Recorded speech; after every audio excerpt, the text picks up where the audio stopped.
Salve, salve! Sejam bem-vindos, bem-vindas.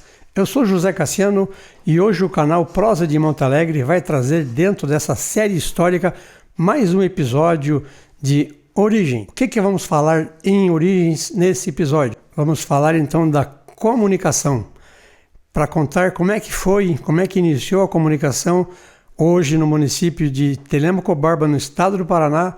Nós trazemos então aqui a presença ilustre de nosso amigo Eduardo Lagos.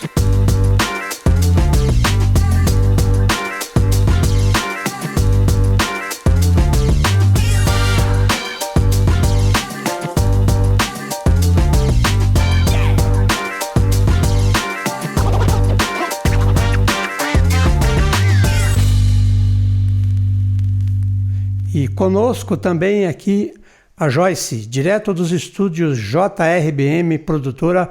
É contigo, Joyce, seja bem-vinda. Olá, Eduardo, tudo bem? Bem-vindo aqui no estúdio. Hoje a gente está recebendo o Eduardo, que é um grande comunicador aqui da cidade, que tem muita bagagem para falar a respeito dos temas da fazenda, a respeito da cidade nova de Telêmaco Borba. Eu quero deixar um recadinho aqui para todo mundo que está assistindo. Lembrar de seguir o Prosa lá no Instagram, @Prosa de Monte Alegre, e seguir também a JRBM, @Juninho Betim. Tá? Vamos lá? Aperta o play. Positivo. Eduardo, mais uma vez, então, estamos muito felizes de tê-lo conosco, de ter aceito o convite, né? Então, a gente vai, assim, de maneira bem resenha. Nós vamos contar então a história, até eu marquei aqui, nós vamos falar da comunicação, da tua chegada, da chegada da tua família em Monte Alegre, da tua adolescência, da educação, dos teus sonhos, das realizações e superações. Muito obrigado, Cassiano, muito obrigado. É uma honra para mim, realmente é uma honra, é um prazer muito grande. Eu não esperava em reviver Monte Alegre, reviver Lagoa, Harmonia, mas é um prazer muito grande. Normalmente a gente começa a história, então nós fazemos essa caminhada, dizendo a origem da tua família, de você e tal, para contextualizar. Porque a gente falar que você é um comunicador, todo mundo sabe. Mas como é que começou a origem, como é que a tua família chegou? Entende? Essa caminhada, esse despertar, esse conhecer de quem é você, no sentido assim, como é que você chegou aqui?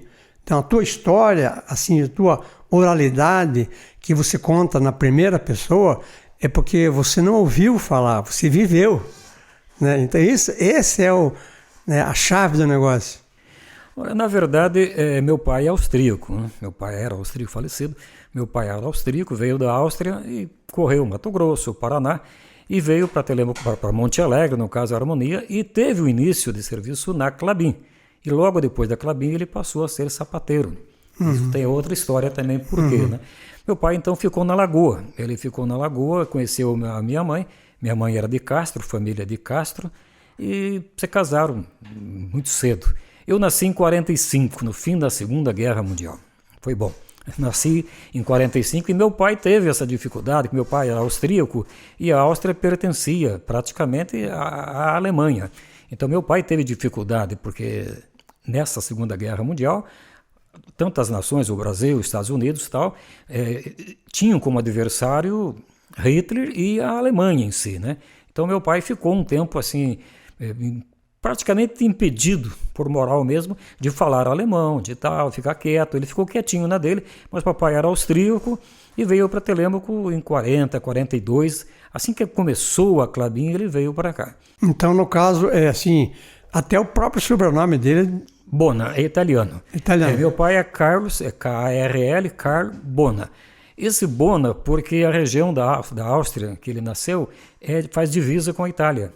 Então fica entre a Itália e a Áustria. Esse Bona, que veio dos avós, né, seriam italianos. Giuliano Bona, né, seria um Bona. Ele nasceu já na região que pertencia à Áustria, mas na divisa com a Itália, né? Com a Itália. E como é que ele conheceu a Dona Laura? Aí eu não sei. Seria interessante saber, né? Não, mas digo assim, quando eles vieram para a Lagoa, que eles aportaram na Lagoa. Não, já vieram casados. Já vieram casados. Eles casaram em Venceslau Braz, na verdade, casaram em Venceslau Braz. papai acho que veio Então, de a origem dela é Castro. Castro e Piraí do Sul, que família Lagos, né? Jeremias Lagos. Família Lagos era mais ligada a Castro, a Castro e Piraí do Sul. Eles se conheceram, deve ser em Venceslau-Braz, né? E casaram em Venceslau-Braz. De Venceslau que eles vieram para Monte Alegre, especificamente Lagoa. Então a gente sempre comenta, se consegue puxar um pouco a imagem da Lagoa ali, só para a gente ter uma ideia aqui. Então aqui seriam mais ou menos em torno de 150 mil hectares. Então esse aqui é o mapa da fazenda. Então a Lagoa está aqui mais perto da palavra prosa aqui, ó. Perto da palavra prosa. Lagoa? Está ali, perdão. Então essa distância aqui de Lagoa, hoje, onde está a fábrica, dá mais ou menos uns 15 quilômetros. Tá. Então ali era o centro, digamos assim, o centro nervoso. Então quando o teu pai chegou, ele já veio, e daí ele se estabeleceu nessa região. Então essa aqui é a região mais movimentada da fazenda, né? Não, assim, só para a gente mostrar para a audiência, então, o que significava você morar num lugar desse. Que aqui tudo era rincão, né? E estava sendo aqui nessa região mais aqui, a parte leste seria a parte das invernadas e tal, mas a parte central, onde que está a lagoa ali, a parte da própria fazenda, a região de Araucária. Então, é o motivo então que estava sendo construída a grande fábrica de papel que deu-se início então em 1942. Então, como é que foi a chegada deles ali? Chegou ali, ele já estabeleceu-se como empregado da empresa? Empregado da empresa porque, na verdade, Lagoa, no começo, foi sede administrativa da Klabin. A primeira sede administrativa foi em Lagoa, né? A primeira não, a segunda, porque a primeira foi lá na Fazenda Velha. Né? Então, assim, quando veio a fábrica, quando começou a fábrica, tivemos a parte administrativa em Lagoa. Então, Lagoa era, vamos dizer assim, entre aspas, era uma cidade, uma localidade já bem habitada, com bastante. Ali é o centro Ali era o centro, né? Várias ruas, não tinha bairro, mas eram várias ruas que já tinha mais ou menos um número elevado de pessoas. O papai ficou ali na Klabin e depois ele passou a ser sapateiro. Eu não sei por quê, porque ele começou a trabalhar na Klabin porque havia necessidade de pedreiro, carpinteiro, mão de obra bruta, e ele entrou nessa mão de obra bruta. Mas o interessante, é pena que eu não tenho no momento, mas meu pai tem um tipo de um diploma de sapateiro. Seria uma autorização lá da Europa, uma autorização que ele era um sapateiro de ofício. Seria um certificado, né? Um certificado de conclusão, ou certificado de profissão. Então ele veio como sapateiro. E daí então ele fez a sapataria. E o que eu me recordo dele é que ele fazia botinas. Essas botinas eram praticamente botinas de couro e solado de borracha. Especificamente para funcionários da Klabin. Nada não era botina de passeio, não era sapato de passeio. Ele fazia conserto, bastante conserto, mas o forte seria a botina com o solado de borracha grosso, um solado grosso.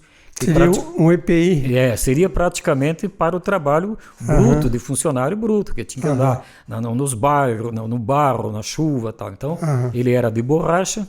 Não sei por que especificamente de borracha, mas eram botinas que ele fazia. Isso eu me recordo bem, que ele fazia botinas com o solado de borracha. Eu estava lembrando aqui que quando a escola técnica, lá em 1908, ela surgiu com os cursos, talvez já até seria uma forma de copiar o que vinha da Europa.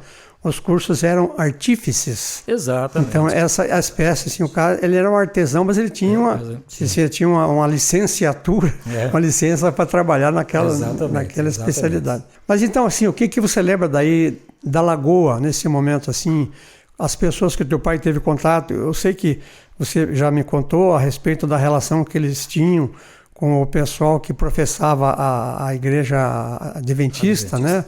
Então, vocês tinham conhecimento, assim, em relação com a Dona Eloá. Mas né? A minha mãe era primeiro da igreja presbiteriana, mas ela passou a ser adventista, tal, do sétimo dia. Meu pai não. Inclusive, uma curiosidade, mas o irmão do meu pai era padre lá em Viena. Ele completou recentemente, uns 5 anos atrás, ele completou 50 anos de sacerdócio. E foi homenageado na Catedral de Viena. Ele foi homenageado na Catedral de Viena, tenho fotos dele. no caso era padre, né? Willy Bona.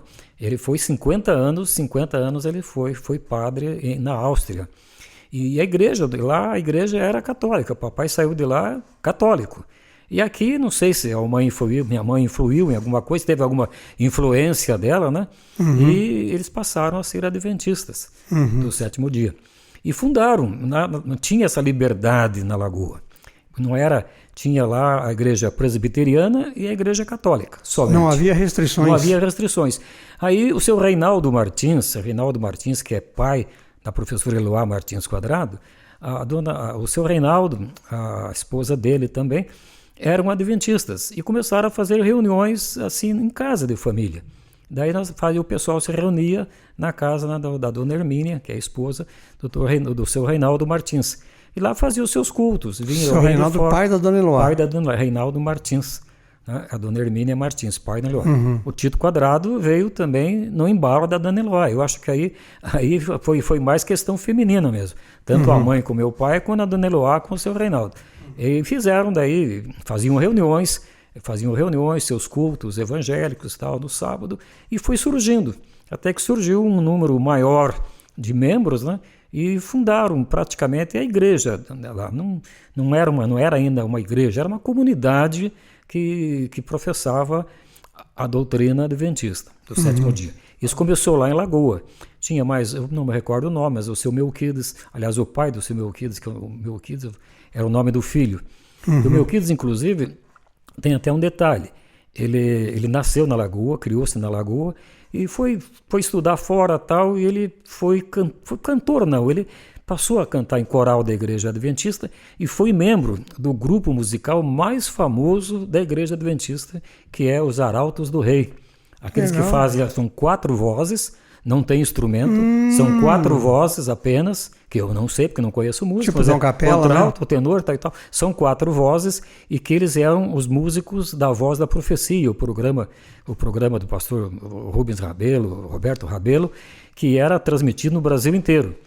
E o Melquides saiu de Lagoa e foi ser um dos 4 integrantes desse conjunto, chama-se Arautos do Rei. Legal. Arautos do Rei, da Igreja Adventista do Sétimo Dia. Legal. Foi muito bom. Tá, então daí no caso, nesse período, vamos ainda focando na Lagoa, né? No tempo da chegada e tal. Ali na Lagoa, não sei se, assim, existe pouca divulgação a respeito disso, mas ali já tinha um cinema. Tinha, cinema. Já tinha um cinema, ficava em 1940 ao lado do bar, o cinema ao lado do bar. Tinha ele porque pertencia também às indústrias, né? Não é a indústria Klabin, mas tinha uma outra organização, que é a Cidade Nova Indústria e Comércio, né? E ela cuidava do quê? De armazéns, dos bares, dos cinemas, então ficou assim. Dos barzinhos, barzinhos, boteco. Porque ali não tinha um comércio livre. Por quê? Porque era uma fazenda, era a Fazenda Monte Alegre, era propriedade particular. Então não vinha bares de fora e tal.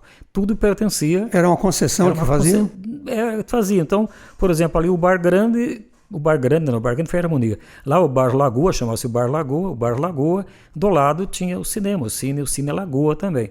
E depois ele passou a ter o Bar Harmonia, né, o Mercadinho, o Armazém de Subsistência. Na Vila Caiubi tinha um botequinho também. Tudo pertencia à Cidade Nova Indústria e Comércio. Porque teria que ter, né, uma razão social, teria que ter uma outra entidade para desvincular, né, com a produção de papel que era da Klabin. Então a Klabin ficou só fazendo papel e papelão na época. Então chamava Cidade Nova Indústria e Comércio. Indústria e Comércio. Pertencendo, mas depois Cidade Nova também pertencia a um grupo ali, do qual o doutor Horácio fazia parte também, né, não tem a menor dúvida. Quem praticamente cuidou dessa parte extra-indústria foi o doutor Horácio. O doutor Horácio foi uma pessoa que trabalhou mais fora da indústria Klabin, fora da produção de papel, mais para o lado social. Lembrando então para a nossa audiência, né, que nesse momento, a Lagoa ela tinha o maior hotel da região do Paraná, dos Campos Gerais com certeza, mas do Paraná parece-me que foi o primeiro a ter piscina. Então isso estava sendo preparado, logicamente, porque a vinda do Getúlio Vargas precisava de uma estrutura hoteleira e tal, um retaguarda, assim, dessa forma de intendência, né? Mas então, como o Eduardo falou, então, cinema, tinha, como eu disse, tinha carros de praça, né? Chofer de praça nas ruas. Então, era um movimento grande, né? Então, já existia a creche, as escolas, a escola estava funcionando assim, linear, caminhando normalmente e tal, né? Tinha entre aspas, campo de futebol. Não é um estádio de futebol. Tinha até um campo de futebol, só que era terra bruta, né? Lá em Lagoa. Então, e tanto que o Esporte Clube Klabin é mais antigo do que o próprio Clube Atlético Monte Alegre. O primeiro clube formado mesmo de futebol foi o Klabin, de Lagoa. É Esporte Clube Klabin.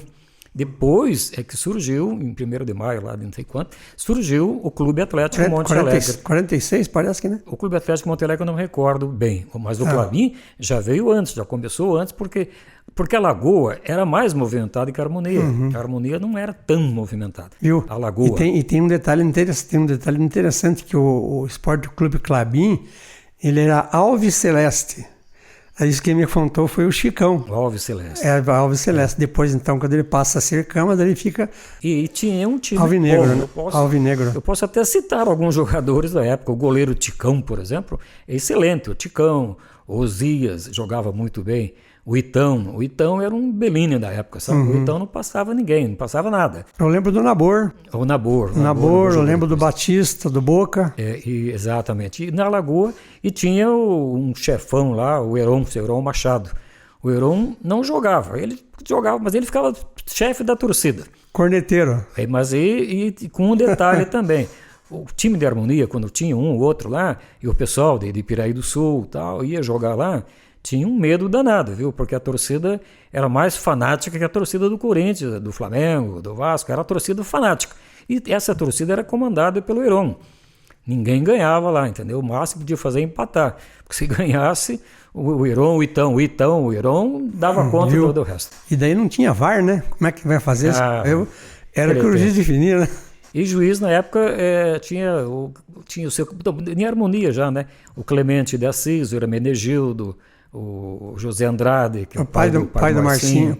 Esse já veio para a Harmonia, que a Harmonia ficou mais, né, um pouco mais democrática, a realização de partidas de futebol. Lá em Lagoa era mais assim, amistoso, era só amistoso praticamente que tinha. Então, aí você está falando da Lagoa, você chegou a estudar assim, algum módulo, tempo do primário? Ali na Lagoa? Não, porque eu nasci em 45, né? Nós tínhamos até com 6 anos que podia entrar na escola primária. Você tinha uma idade, na verdade 7 anos. E não tinha jardim de infância, não tinha o pré-primário. E eu fiz em Castro. Nós fomos para Castro, a mãe mudou para Castro, e em Castro eu fiz a primeira série, a segunda série, a terceira série. Acho que você tem foto, Joyce, desse... Da conclusão do primeiro ano. A conclusão do primeiro ano e segundo ano eu devo ter, que eu fiz na escola. Então você sai nesse período da Lagoa. Fomos para Castro. No primeiro momento o motivo seria para continuar o estudo. Não, acho que foi com família. A família mudou para Castro. Mas fez 50. Então, praticamente, eu fui com 5 anos na Lagoa. Olha lá, exatamente. Aí, ó. A gente tinha que ser aprovado no primeiro ano primário, tinha que tirar média para passar para o segundo ano primário. Tinha que mostrar. E assim, 53, 54. Isso eu estudei na Escola Adventista de Castro. Minha professora foi a professora Hilda Ribeiro, depois Morós, também essa foi a minha primeira professora, Hilda Ribeiro. Hoje, não sei se é viva, mas ela casou com Morós e ficou Hilda Ribeiro Morós. Que se volta... Daí já vem para a Harmonia daí? Aí voltamos para a Harmonia, viemos para a Harmonia. As minhas duas irmãs, a Diva Bona e a Irma Bona, elas em Castro, elas trabalharam na companhia de telefone de Castro, na companhia telefônica de Castro. Trabalhou até essa época, né, até 54, por aí. E como a Klabin precisava de telefonistas já com certa experiência, a dona Maria Augusta Lagos, também, que é parente longa, mas é parente distante, mas é parente, a dona Maria citou o nome das minhas irmãs que já tinham prática em telefônica, trabalhar em telefônica. Naquele tempo era não sei se era uma mesa grande, né, com uns plugs, e aqui na frente era um painel de números. o número 25 acendia uma luz, ela puxava aqui e passava o número 48, 49, tal lugar, tal. Daí fazia a ligação dos dois. Então elas já tinham prática de operar nessas máquinas. Então já estava começando a comunicação. Aí, né? Exato. Então aí elas vieram para trabalhar em harmonia. Então a dona Maria Augusta, daí ela era chefe. Foi chefe das telefonistas. Era chefe da central telefônica. Da central telefônica. Então, só das coisas que eu lembro, porque eu trabalhava nessa área de elétrica e tal, e eu lembro que quando a gente visitava a central telefônica, era assim, você levantava o telefone da tua residência, que eram pouquíssimos telefones, e você chamava pela manivela. Então era um magneto, telefone magneto. Aí acordava a telefonista lá, né, a hora que fosse. Daí o que ela fazia? Quem você estava falando, ela sabia de onde que você estava falando. Então ela pegava o teu sinal e conectava com quem você queria falar. Então tinha tipo de umas tampinhas nas mesas, assim, ela fazia a conexão. Só que sim, ela tinha que ficar ouvindo se a ligação estava completa. Depois, por questão assim de sigilo, era obrigação e protocolo. Eu ouvia que estava fechada a ligação A e B, os dois falando, daí ela saía da linha. Só que de vez em quando ela tinha que voltar para ver se ainda estavam falando, para ela desconectar a ligação. Então, esse era o sistema. Esse era o mais moderno sistema que tinha, assim, de comunicação. E quando você via na rua, assim, aquele monte de fio nos postes, aquilo era ligação física, de casa a casa, quer dizer, casa para a central. Como que a gente faz? Porque esse é o sistema lá em Harmonia, né? Por exemplo, lá na fazenda. Na fazenda Harmonia, na Lagoa, tudo era assim. Mas quando a gente estava em Telêmaco, depois ligava para... Tinha que ligar na fábrica, daí da fábrica ligava para... daí você ligava, daí o sistema já está um pouco mais adiantado, porque assim, chamava-se seletores de giro, era um pouco mais moderno que eu estou falando em 1960 e tal. Mas isso que ele está falando, que nós estamos falando, isso aí é da década de 30. Então eram os telefones Ericsson, centrais Ericsson, então era uma coisa assim bem rudimentar. Então tinha muito ruído, né? Então assim a interrupção da ligação era constante. Tem uma função da telefonista, então a dona Maria Augusta Lagos, então ela era central, daí tinha as telefonistas que faziam turno, revezando 24 horas. 24 horas. Então tinha tinha uma mesa com 3 telefonistas fazendo todas as conexões. Então as conexões eram feitas ali, no ponto. E depois teve a Telepar, que tinha ali perto do estádio? A Telepar depois já foi, assim, autarquia, né? Daí já estava, vamos dizer assim, moderno. É só para voltar à comunicação. Né? Na Klabin, por exemplo, na Klabin, a comunicação entre divisões, oficinas e tal, eram feitas por essa central telefônica. Também. Então, a maior parte dos telefonemas eram feitos dentro da Klabin. Por exemplo, a parte administrativa, eu queria saber como é que estava lá a oficina. Então, chamava a dona Maria Augusta lá, dava aquele sinal, a dona Maria Augusta já ligava, quero falar com a moradia, tal. Ela já sabia o número de cor, moradia 21, quero falar com a oficina, 32, tal e tal. Então, ela já sabia e fazia a ligação. Mas era mais para a indústria. As casas que tinham telefone eram raríssimas. Só aquelas ali dos chefes, dos diretores mesmo, né? Porque depois, quando aumentou o número de assinantes, né? Daí então de 2 números passou para 3 números. Exato. Aí sim, aí veio daí já estavam começando a aumentar. Algumas casas, residências. Também a empresa, posso falar? Daí também a empresa, ela fazia cessão, ela cedia, tipo assim, uns 10 números que atravessavam ali pela ponta, lógico, pelo posteamento e tal. Então esses números eram cedidos ali para o hospital, tinha número, e a central era lá na Harmonia. Então tinha a farmácia Salvador, farmácia não sei o que, então alguns lugares estratégicos. A delegacia de polícia e tal, eles recebiam assim, a cortesia, vamos dizer, que eles eram cedidos, assim como a energia elétrica também era cedida. Mas então nós estamos falando de telefonia.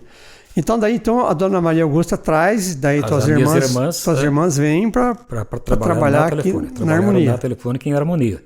E a mudança veio, daí o pai veio junto, o papai veio junto, mas o pai ainda ia para a Lagoa. Nessa época ele voltava para a Lagoa trabalhar lá. Ele voltou a trabalhar na Lagoa. morando em Harmonia, mas trabalhando em Lagoa. Ele continuou na Lagoa como sapataria. E você estudando no ginásio Aí Wolf Clabin. Depois que eu completei os 4 anos que eu completei Do primário? no primário lá na Escola Adventista de Castro, eu vim para cá. Só que na época também não entrava direto no ginásio, né?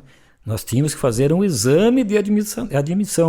O exame de admissão era um vestibularzinho. Se você terminar o 4º ano primário, para entrar no primeiro ano do ginásio, você tinha que fazer o exame de admissão.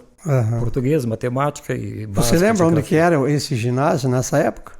Ele começou num prédio residencial em frente à igreja lá em Harmonia, na Avenida Brasil. A Avenida Brasil, ela tem assim o cinema, né? Depois o cinema, na esquina tinha o armazém grande, chama-se o Bar Grande, né? E na sequência vinham os bons, vamos por assim, falar bem o português, claro, os bons da Boca vinham na sequência, né? Augusto Tobich, Cacildo Batista Aropelau, Martins Pérez é do lado direito do cinema. Então, aqueles que eram chefes da Clabin moravam na Avenida Brasil. E uma dessas casas foi cedida praticamente para ser uma escola ali. Ali era o ginásio Wolf Clabin. Não tinha o nome ainda. Se foi o nome, eu não me recordo. Eu me recordo do prédio que nós inauguramos. Aí foi criado o prédio aqui em Cidade Nova e daqui que passou a se chamar Wolf Clabin. Lá poderia ter. A escola municipal mesmo era o nome de Bento Munhoz, Manuel Ribas. Era Manuel Ribas, né? O Grupo Escolar Manuel Ribas. Essa de 1953, exato. Né? Essa aí, né? A Manuel Ribas. Agora, para cá eu não lembro. Eu só lembro que eu entrei. Isso aqui é a primeira série também. Pode ver que ali está P1. P1, né? P1 é a primeira série. Então, essa foto minha aí deve ser de 1960 ou 61, que eu fiz em 50, 51, 52, 55. Não, 56 por ali. Não, agora não vou me recordar a data. Essa aí já estou com 17 anos, já estou na clave. Essa aí você já estava na essa rádio. Essa aí já estava, né? quando tinha entrado na rádio. Mas então, antes da gente passar para o primeiro emprego teu, então você vai, volta de Castro e começa o ginásio ali na Harmonia.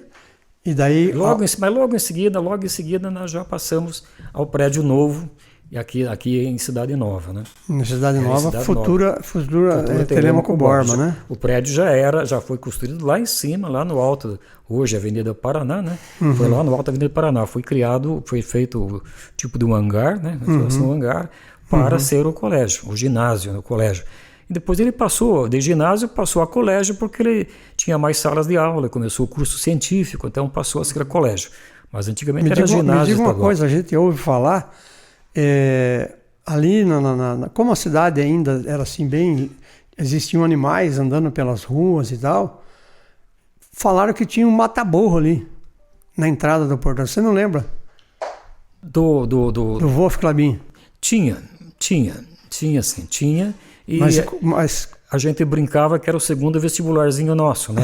O que fosse burro de verdade não passava, não entrava no colégio, porque tinha um mata-burro. Mas aquele mata-burro era para evitar que animais entrassem, né? Porque não tinha residência fora. Era só o colégio, né? O colégio ali em destaque, o prédio grande, e é claro que alguns animais poderiam vir, né?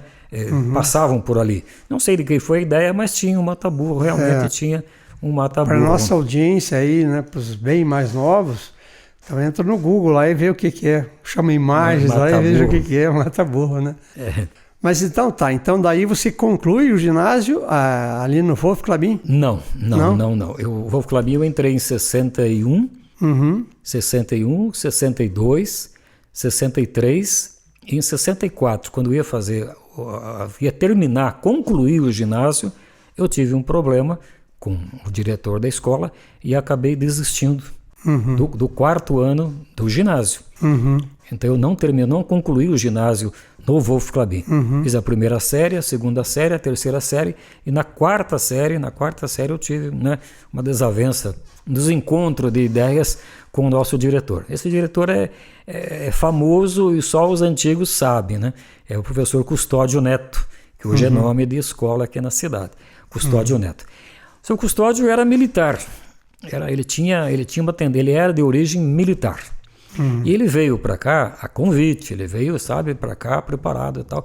E ele, duro, disciplinador ao extremo, ele implantou no ginásio, que tempo é ginásio? No ginásio Wolf Clabin, colégio Wolf Clabin, ele implantou uma escola militar, entendeu?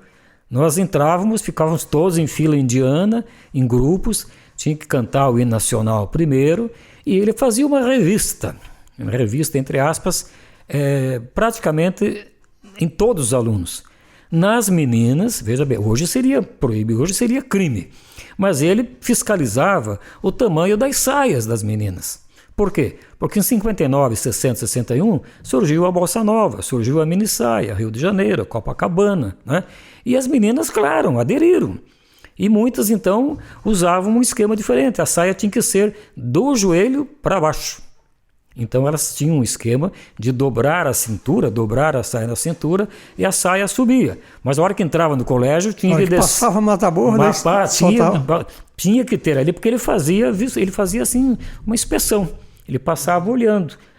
O tênis era preto, a meia preta. Gravatinha. O nosso era calça azul marinha, camisa branca e gravata azul marinha. Essa camisa nossa tinha aquela coisinha e tal. Tudo militar. Era um estilo militar. E ele ficava assim, irritado quando nós contrariávamos, né, a vontade dele. A vontade dele era soberana, total. Até os professores obedeciam contrariados, alguns obedeciam contrariados às decisões dele. Não gostavam, mas obedeciam. Ele era um militar e ele se implicou comigo e no ano seguinte, em 64, eu fui obrigado a desistir por briga com ele também, porque eu não ia bem em matemática. Eu não ia bem em matemática, era o professor Valdomir Galá, que dava aula. O professor Galá era bom, era um professor bom, ele era químico, físico da Clabin, sabe? Não era professor, ele era um matemático extraordinário. A vantagem nossa de alunos é que ele tinha uma pontaria muito ruim, porque lá de onde ele estava, do quadro, se ele escutasse conversa, ele jogava o apagador lá no fundo. Ele não acertava porque ele não tinha mira muito boa, né? Mas que ele jogava o apagador lá no meio do fundo da sala, jogava. Então, esse era o estilo do colégio Wolf Clabin quando começou. Rígido, né? E eu não ia bem com o seu Galá em matemática. Nunca gostei de matemática. Então, quando você fala que você vai até 1964, foi o tempo que você estava já se encaminhando. Eu já estava iniciando a rádio, né? Isso, já estava. Então, daí nós estamos falando agora do período da comunicação propriamente dito, né? Quando que você começa a trabalhar na Rádio Sociedade Monte Alegre? Foi em 1º de maio de 1962. Eu fazia a primeira série, fiz a segunda série. Essa rádio, ela tinha operado, antes de vir para a Cidade Nova, ela operava em Harmonia. Lá na Harmonia. E quem foi que fundou a rádio lá? Então vamos para a rádio. A rádio foi fundada pelo Dr. Horácio Clabin, né, naquela época de 49, 50 e pouquinho, lá junto com o Cinema Harmonia. Tinha duas salas lá onde transmitiam. A rádio começou tinha lá. Uma sobreloja ali? Exatamente, porque embaixo era o cinema e tinha uma sobreloja em cima, né, onde funcionava ali o Valério, trabalhava com a operação dos filmes, né? E ali era a rádio começou ali. Começou com Eros Martins, com antigos, né, que nós não cheguei a conhecer. E depois ela veio para cá. Eu entrei em 62 já aqui, no Alto das Oliveiras, né? Então eu entrei em 62. E qual é a ideia, por exemplo, de fazer esse veículo de comunicação ali na região? Porque daí seria então a primeira rádio da região? Foi uma das primeiras. Eu não sei se Piraí do Sul, que é uma cidade bem mais antiga, já tinha rádio. As cidades mais antigas eram Piraí do Sul, Castro e Ponta Grossa, né? Castro mais antiga. A Rádio Castro eu não recordo quando começou. Mas o que eu posso dizer é o seguinte: a ideia do jornal e da rádio, da imprensa, essa ideia nasceu da criatividade do Dr. Horácio Clabin. Porque o pessoal lá em Harmonia só trabalhava. A verdade é essa. Pode ser nua e crua, mas é a verdade. O pessoal só trabalhava. Não tinha diversão. A diversão era pegar uma varinha de pescar e ir lá na lagoa ou no locomóvel, que dizia, a 3 quilômetros de Harmonia, para pescar. Então, quando ele veio, ele, né, naquela visão europeia, naquela visão moderna já da Europa, ele falou, não, esse pessoal precisa de alguma coisa. Não tem informação, não tem nada. Então ele fundou o jornal O Tibagi, que era um semanário para publicar notícias, e, ao mesmo tempo, a Rádio Sociedade Monte Alegre, para divulgar música, principalmente era música tal, para ter um pouco de divertimento. E, ao mesmo tempo, veja bem a ideia do Dr. Horácio, ele fez o estádio municipal não, o estádio de futebol, né, lá em Harmonia, que depois passou a ter o nome dele, né, Estádio Municipal Horácio Clabin, lá em Harmonia. Mas então a ideia de rádio e de jornal especificamente foi do Dr. Horácio. Ele achou que ele achava na época que o pessoal precisava um pouco mais de instrução, de informação, né? Então ali nasce a comunicação. Nasceu a comunicação da ideia do Horácio Clabin na Rádio Monte Alegre, CY22, Rádio Monte Alegre, e do jornal O Tibagi. Por quê? A Clabin tinha uma gráfica, né, para fazer os recibos, tal, imprimir recibo, tal, porque a única gráfica que existia era em Piraí do Sul, uma famosa, por sinal, embora não me recordo o nome. Mas então os impressos tinham que ir lá para Piraí do Sul voltar. Aí a direção da Clabin, a diretoria da Clabin, fez uma divisão, um departamento, criando a oficina tipográfica, né? E essa oficina tipográfica que fazia os recibos, os contratos. E notas fiscais também, Notas né? fiscais também fazia por ali. Uhum. E dali surgiu. Então ali passou a fazer o jornal semanário, um semanário, saía todas as quintas-feiras. E posso dizer a você que era um dos jornais de maior circulação. Agora explico por quê. De maior circulação no interior do estado, exceção de Ponta Grossa e Londrina. Por quê? Porque esse jornal era distribuído gratuitamente na portaria da Clabin. Então a Clabin devia ter 4.000 funcionários, mais ou menos, ali dentro. O jornal ficava lá empilhado todas as quintas-feiras. O funcionário saía, pegava o jornal para levar para casa. Olha a gráfica aí. Essa parte mais linotipo já, né? Esse é linotipo, esse é o Dr. Horácio Clabin fiscalizando a criação dele. Uhum. Exatamente, essa é uma gráfica. Deixa eu só pegar um adendo aqui para a audiência, que quando fazia a diagramação, no tempo que o Eduardo está falando, eram colocados tipos por tipos com a pinça, daí tinha os espaços do jornal, onde que ia colocar o clichê, a foto e tal, e entenda assim que as letras, o diagramador, o montador, ele tinha que fazer tudo o contrário, então ele criava na cabeça dele assim, uma leitura contrária, para ele poder pôr os tipos e tal. Agora, quando chega aqui, então esse é o Dr. Horácio Clabin, né? Horácio Clabin. Tá, então quando chega aqui, essa máquina, ao linotipo, ela já faz assim o funcionamento como se você estivesse datilografando, né? E ele vai montando as palavras e vai tipo fazendo uma fundição. E depois você reaproveita de novo. Você terminou de imprimir e tal, aquelas barras, aquela parte que estava impressa, quer dizer, ele foi montando os tipos, né? Então o linotipo faz isso. É interessante. E aí já ganhava tempo, né? É interessante, inclusive, até no próprio jornal, o Tibagi, você dar uma olhada que eles eram item por item, palavra, vírgula por vírgula, e depois tinha que ler, imprimir, ler, né? Ver se não saía erro, e pode ver que esses jornais antigos, poucos erros aconteciam. Eu lembro que uma vez o meu tio Cornélio, pai do Mário James Cassiano, ele brincava assim que chegava na casa e ia conversar com a mulher dele e começava a falar o contrário. Porque quando ele montava a parte das letras e tal, né, toda a legenda, das colunas e tal, ele tinha que escrever o contrário, né? Mais ou menos hoje, muitas pessoas pegam o celular e filmam, né? É selfie, né, que fala, né? Então, quando você põe o selfie, se você vê a palavra, vamos supor, no seu peito, está escrito uma coisa, conforme a fotografia, ela está ao contrário, não é isso? Se você levanta a mão direita, lá parece a mão esquerda. Então, é assim que funcionava. Então, tinha que fazer ao contrário. Por exemplo, uma frase, por exemplo, em harmonia nasceu o jornal Tibagi. Mas ao contrário. Tinha que começar de lá para cá. O I, o G, o A, o T, o I, o T e tal. do fim da frase para o começo. Você ia montando ali e montando uma chapinha. Esse exemplar que está aqui, Eduardo, ele é nessa técnica, naquela máquina nessa ali? técnica, né? Não, esse aqui é antiga, né? A parte escrita claro que essas propagandas, elas já vinham em chapa pronta. Vamos supor, essa propaganda aqui deve ter uns 10, deve ter 15 centímetros por 10 mais ou menos. Ela já vinha uma chapa pronta, então ela ia numa... Esse tamanho da folha era uma chapa grandona. Era um clichê, né?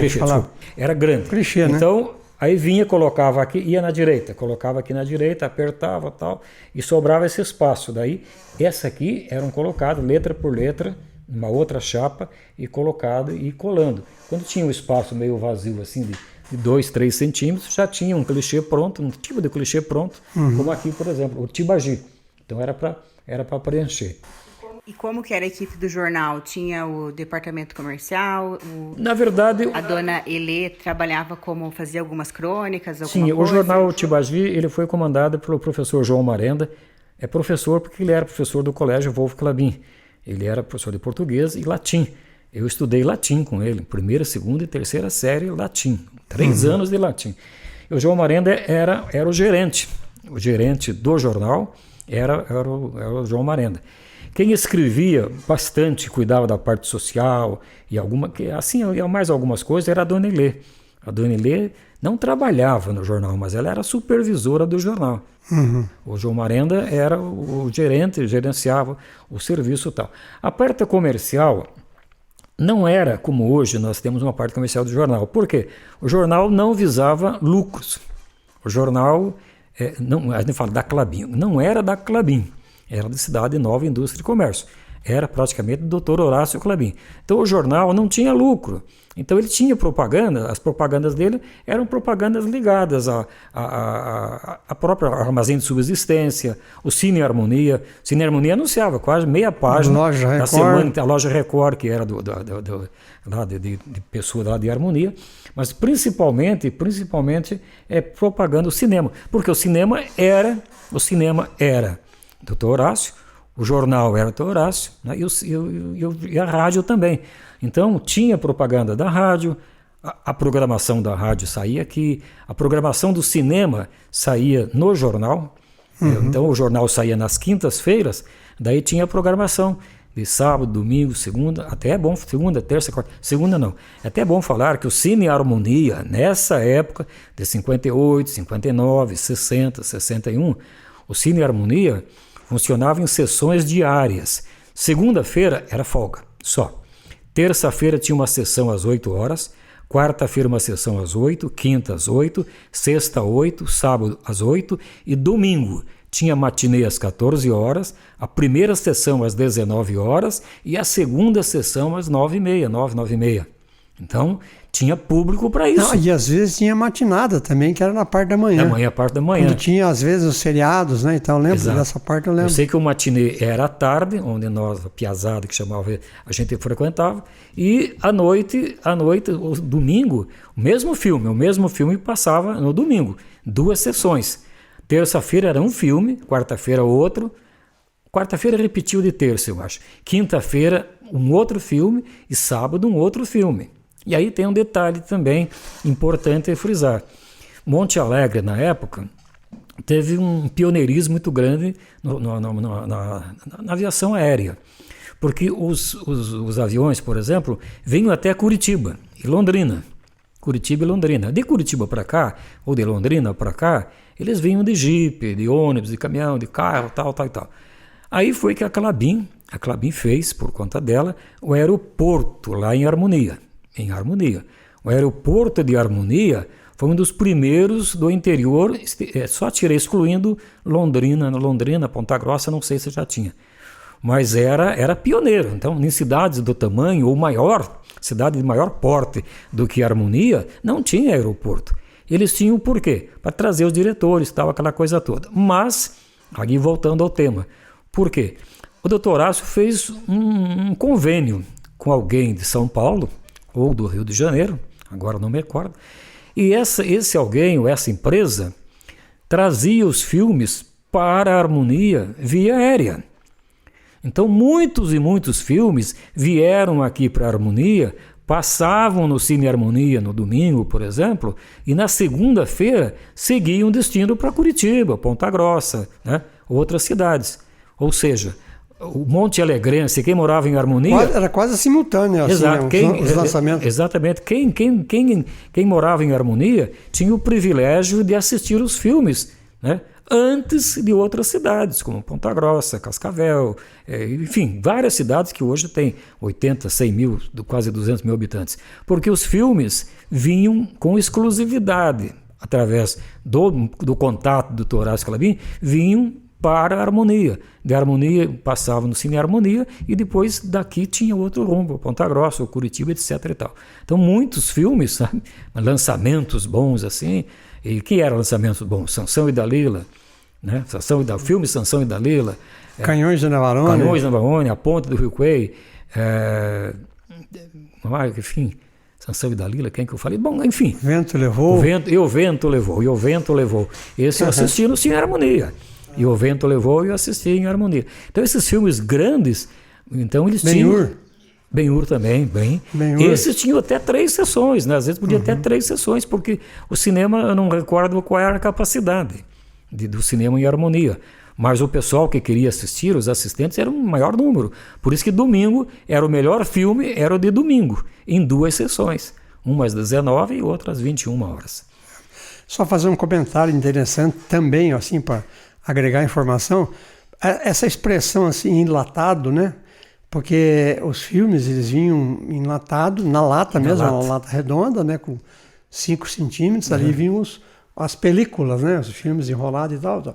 Daí é quase igual uma caixa de pizza hoje. Assim. É igualzinho. Exatamente. Redondo, igualzinho. E era lata mesmo. Era lata. Porque aquilo, ele era assim, ele suportava pancada e tal, né?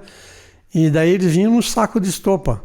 Então, voltando à tua informação, então eles vinham de avião, né, e daí então a gente assistia quase que simultâneo com as capitais. O filme assim...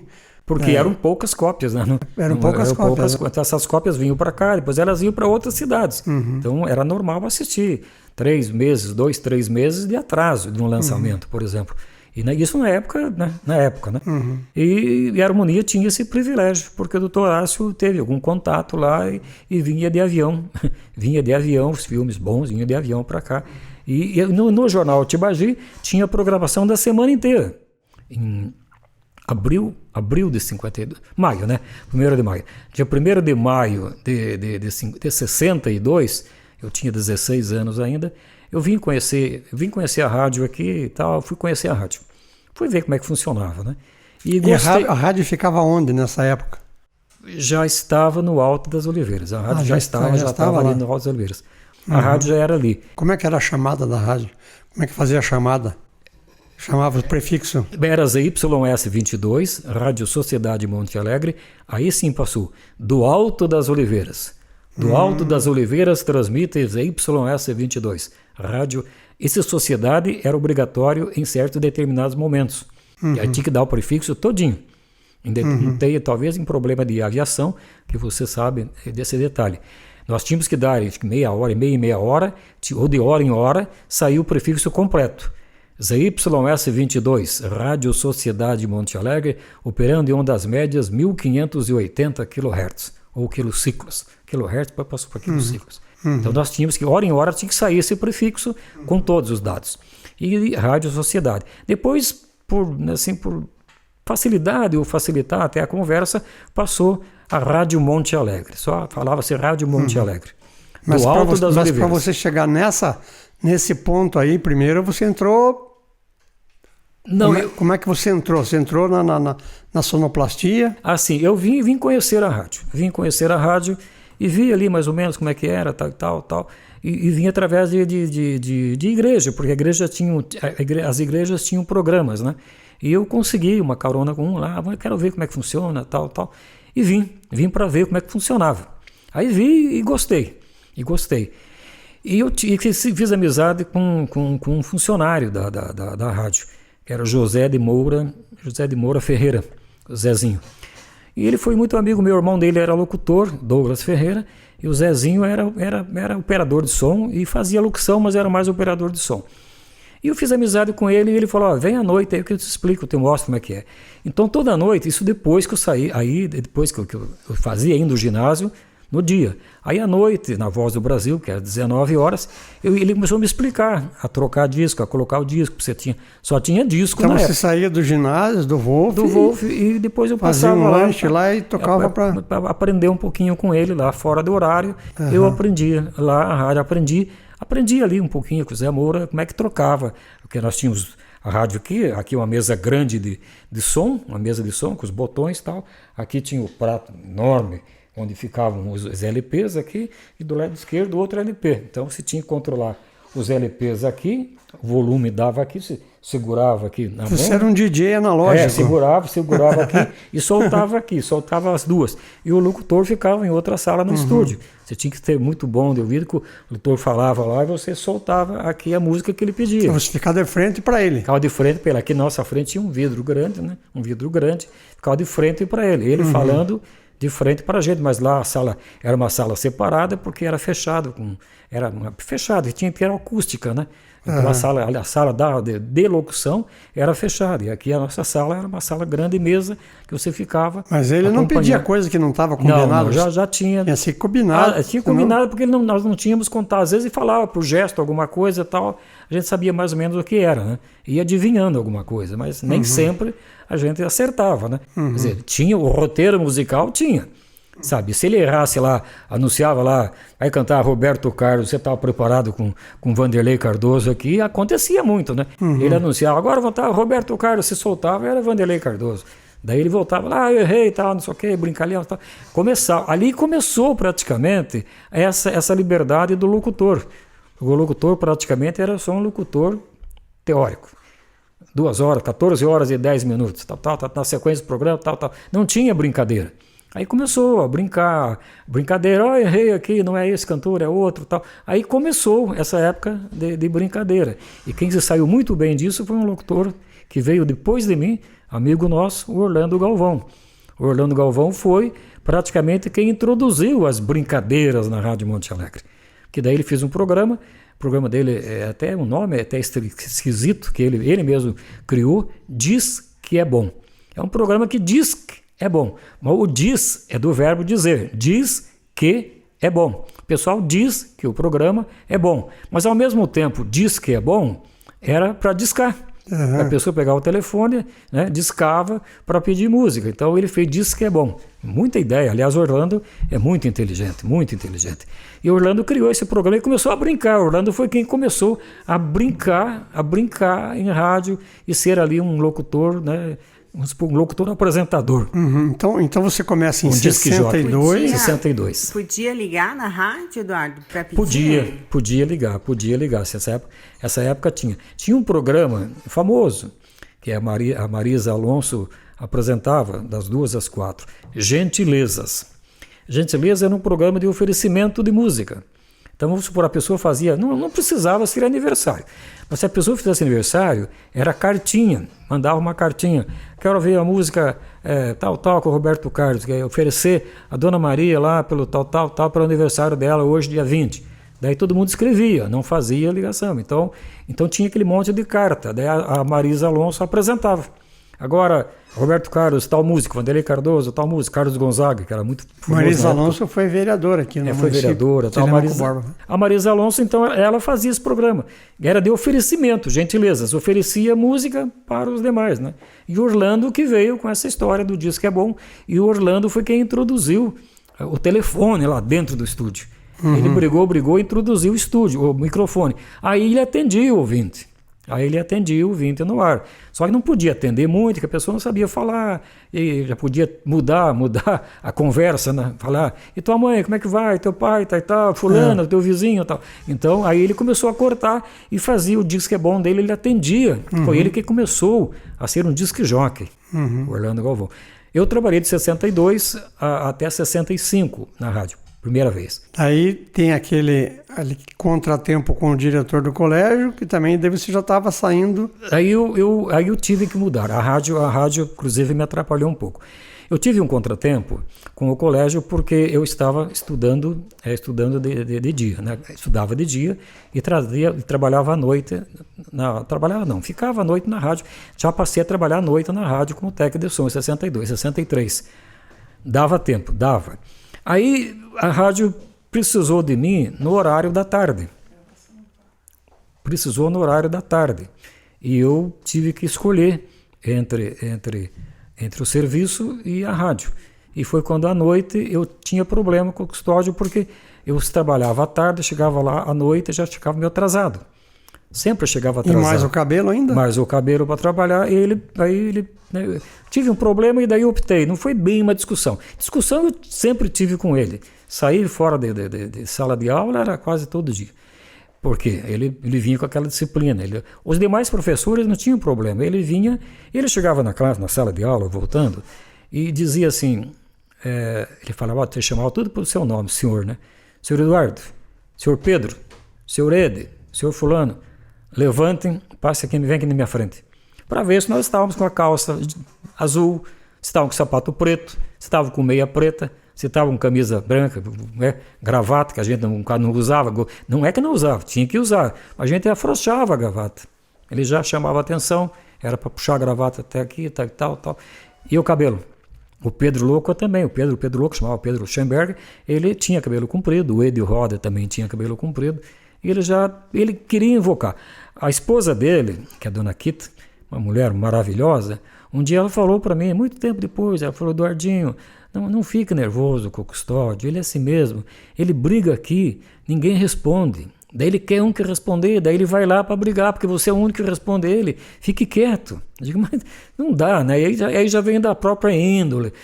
Então todo mundo, os professores ficavam quietos, ele queria discutir, não tinha com quem, então ele ia lá, queria discutir comigo, me xingava, né? Eu não xingava ele, claro, né? Eu só levantava a voz, eu respondia, me defendia, dizia o porquê, que os tempos modernos mudaram, era a época do rock and roll, aquela coisa toda, e ele não admitia. Então eu optei pela rádio para trabalhar, pelo ginásio. Então ali vai até 64. 64. Em 64 eu terminei, fiz até a quarta série, 61, 2, 3 e 4, fiz até a quarta série. Mas não cheguei a terminar o ginásio. Já tinha sido picado pela mosca da... a rádio. Eu achei que a rádio seria a minha profissão. É ali que eu vou ganhar. Já estava ganhando dinheiro, né? Com 16, 17 anos, já era menor de idade, já estava começando a ganhar dinheiro, porque a rádio, por ser, né, Dr. Horácio Clabin, por ter essa formação, você não trabalhava um dia se não fosse registrado. Tá? Você podia ficar lá uns 3, 4 dias aprendendo e fora de horário. Você tinha que aprender a aprender fora de horário. Você trabalhava, tinha que trazer a carteira, a minha carteira, inclusive, a primeira carteira assinada minha, a carteira de menor. Carteira de trabalho de menor, porque eu sou de 45, então eu ia fazer 18 anos em 63. Eu entrei em 62. Que tinha 16 anos e alguns meses. Quando você entra, você estava incompleto 17. Estava incompleto 17. Então eu tive que fazer uma uma carteira de trabalho de menor. Meu pai autorizava eu trabalhar e a carteira profissional. Então a minha carteira profissional de menor, não era carteira de trabalho de menor, né? Mas era profissional de menor. Eu entrei, então daí eu vi que ali era a profissão, gostei, eu comecei a fazer técnica e depois algumas coisinhas de locução. E falei, acho que melhor é ficar por aqui.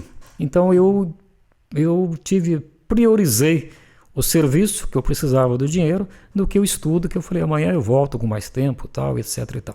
Agora, antes de você sair, você tem a experiência que você adquiriu nesse período, como eu brinquei, foi picado pela mosca da comunicação, do rádio, mas assim, das pessoas que você conviveu nesse momento, nesse período, assim, quem que você pode dizer assim que foi inspiração, que por ser criativo, por ser determinado, desses radialistas que você conheceu?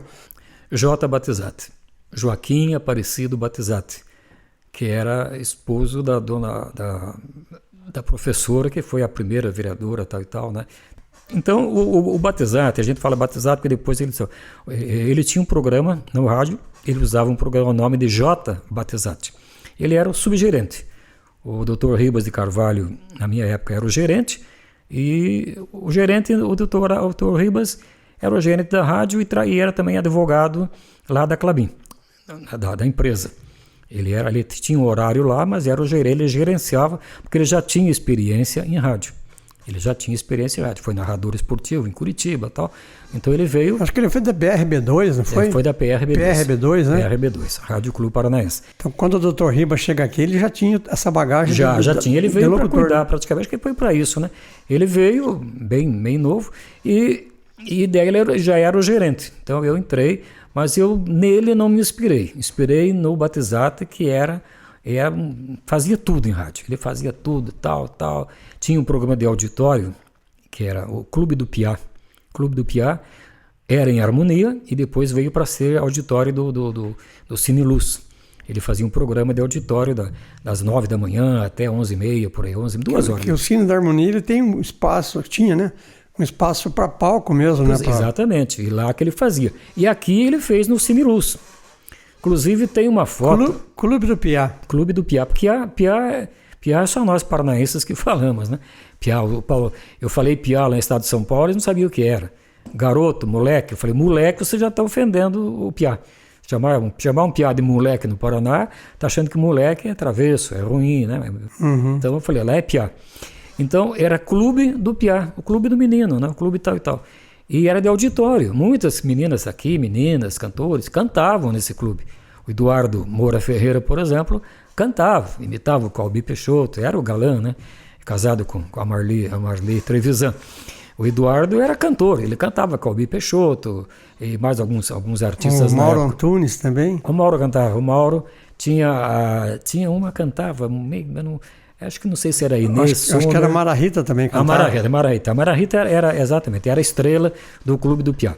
Então, e tinha umas duplas que lá, naquele tempo não tinha o sertanejo antigo, era sertanejo raiz, viola, nem viola. Então ele era uma pessoa de improviso, assim, pessoa de habilidade. Foi a primeira que eu vi. Não, ele era de habilidade, fazia o programa de auditório sem papel, sem nada, a propaganda ele fazia, não lia, ele fazia propaganda assim, ao vivo, como a gente usa, ao ar, no vivo. Ele não fazia nada, então ele sim, foi uma grande inspiração. E o Douglas, pela voz do Douglas, o Douglas Moura Ferreira, que é irmão do Eduardo Moura Ferreira, o Douglas tinha uma voz aveludada, bonita, gostosa de se ouvir. O irmão dele nem tanto, o Zezinho. Varig, a dona da noite. Dona da noite. Tinha um outro locutor, por exemplo, bom também, que era Oswaldo Antunes. Oswaldo Antunes. Oswaldo veio de Ponta Grossa e tinha uma voz mais forte, né? Porque voz mais impostada. Porque naquele tempo, para ser locutor de rádio, tinha que ter voz. A voz, a doce e tal, aquela voz romântica, a voz tal e tal. A voz mais forte era a voz de noticiarista. Você tinha que ser sério, voz forte, né, grossa, grave, melhor dizendo, voz grave. E eu não tinha nenhuma nem outra coisa. Depois da meia-noite era outra voz. Daí era a voz mais romântica, tal, aquela coisa toda.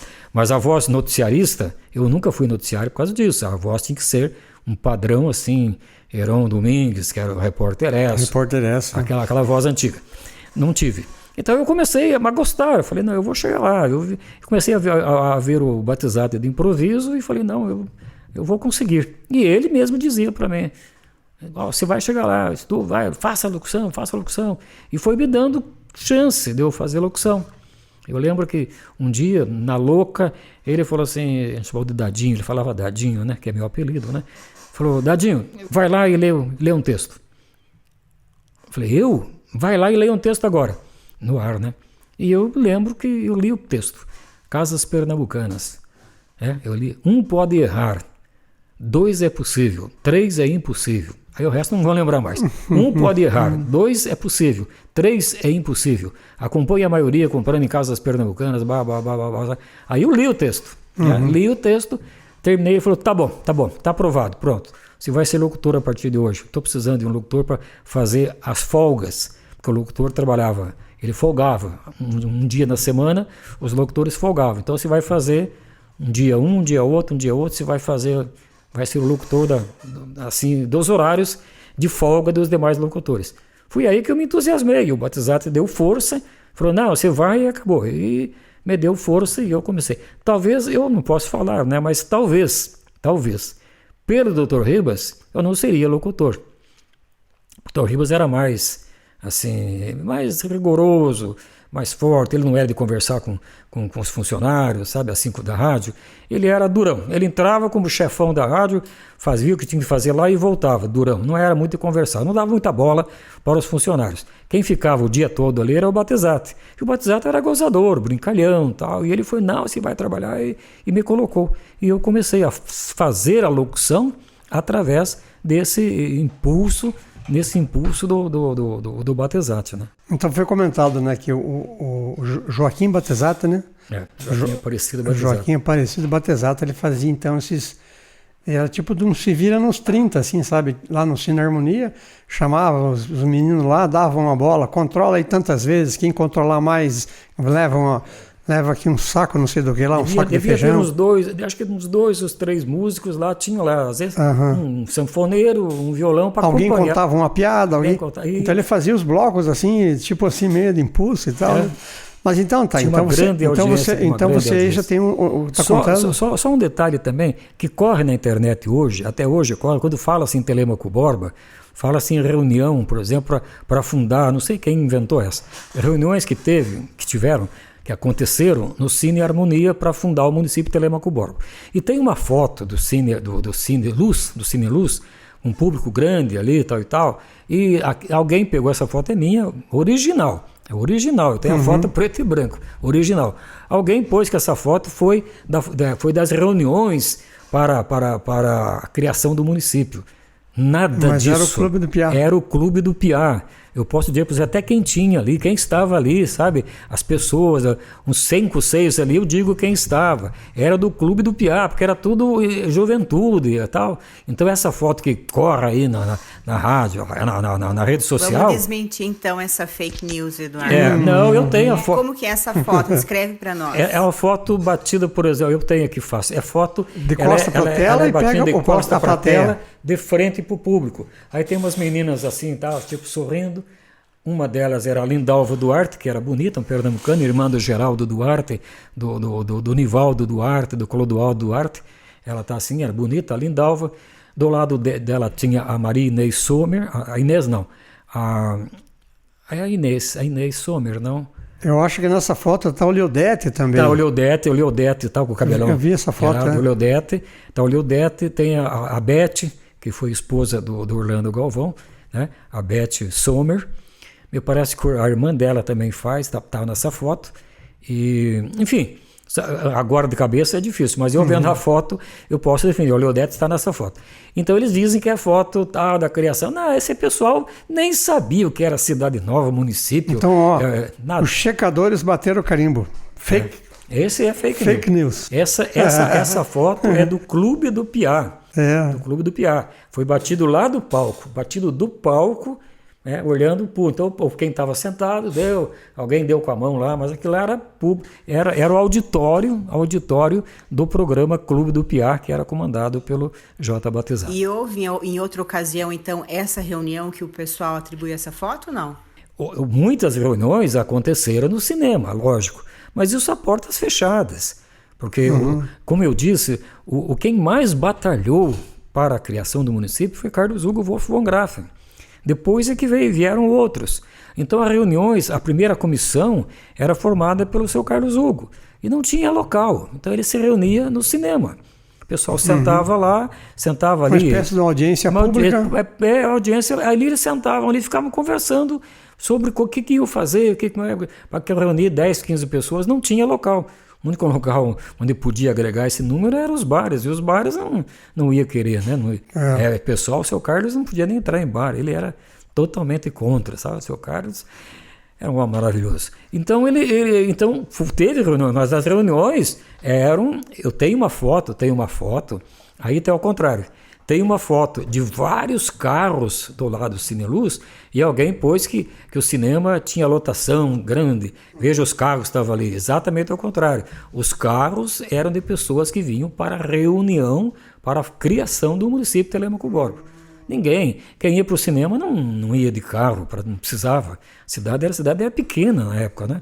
Era pequena. Então, uma coisa que está muito na história do escotismo, e eu sei que você foi um dos primeiros escoteiros, né, de Monte Alegre, que em 1965 estava acontecendo então o Jamboree Internacional, né, que a gente sabe que era um momento importantíssimo para os jovens. O Fermino foi, vários amigos nossos foram, né, para o Rio de Janeiro.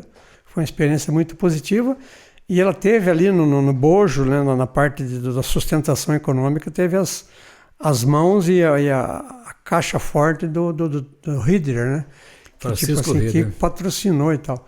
Mas assim, a tua história como escoteiro, deve ter uma foto ali, Joyce, que é da Promessa Escoteira, quando o escotismo foi instalado em Monte Alegre, acho que foi em 57 e 58, né? Foi em 57? 57. Essa aqui. Exato. O escotismo em harmonia, ele começou em 57, iniciativa do engenheiro Francisco Rieder, que ele já tinha sido escoteiro lá na Áustria, né? O Rieder, Karl Zapper também tinha sido escoteiro, e ele fundou o grupo escoteiro em 57. Eu me recordo que não deu um ano depois, o grupo foi indo e teve uma cerimônia de promessa. A cerimônia de promessa, é uma espécie de batismo, num batismo. Tinha um fogo de conselho e você fazia a sua promessa. Daí você prometia, tal e tal, aquela coisa toda, solenidade, os pais estavam presentes e você passava a ser escoteiro. E o grupo escoteiro emitia um certificado. E é isso aí, certificado de promessa. O noviço Eduardo Lagos Bona, do Grupo Monte Alegre, realizou em 27 de abril de 1958 a promessa de escoteiro, assinado o chefe Francisco Rieder. Aquela assinatura ali é do chefe geral nosso, Francisco Rieder. Veja que preciosidade, né? Um documento. Esse aí é o original. Certificado de promessa, é o original. Não sei quem fez o desenho da letra, porque, né, é a letra gótica que escreve, fala, mas foi em 27 de abril. Então houve um fogo de conselho, né, um fogo que ligou grandão, tal, todo mundo falou, hino nacional, aquela coisa toda, autoridades presentes, e daí um chamando o nome de um, você ficava de joelho e fazia a promessa. Em cima da bandeira nacional e da Bíblia, tinha a bandeira nacional e a Bíblia, você fazia a promessa de escoteiro. Prometo por minha honra. E a sede do escoteiro era ali próximo ao Harmonia Clube. Próximo ao Harmonia Clube. Harmonia.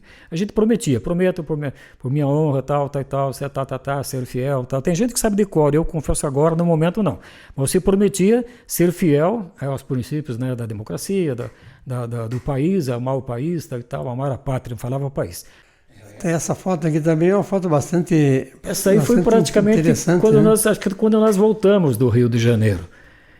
Para quem não sabe, começando da esquerda é o Carmo, que mora aqui ainda, o Carmo de Jesus Arcanjo, o José Araújo, né? José Araújo, falecido, José Araújo, o centro era o monitor, do lado esquerdo é o Luiz Carlos Azevedo, que nós chamávamos de Xarope, falecido também. Esse é o Carmo. Esse é o Luiz Carlos Azevedo, e embaixo aí é o Osni Malherbe, que mora em Ponta Grossa, Osni Malherbe, e eu estou um pouquinho mais escuro, acho que é o Chapéu que fez uma sombra, eu estou mais moreninho aí. Uhum. Esse aí foi tirado lá na sede ou no Harmonia Clube.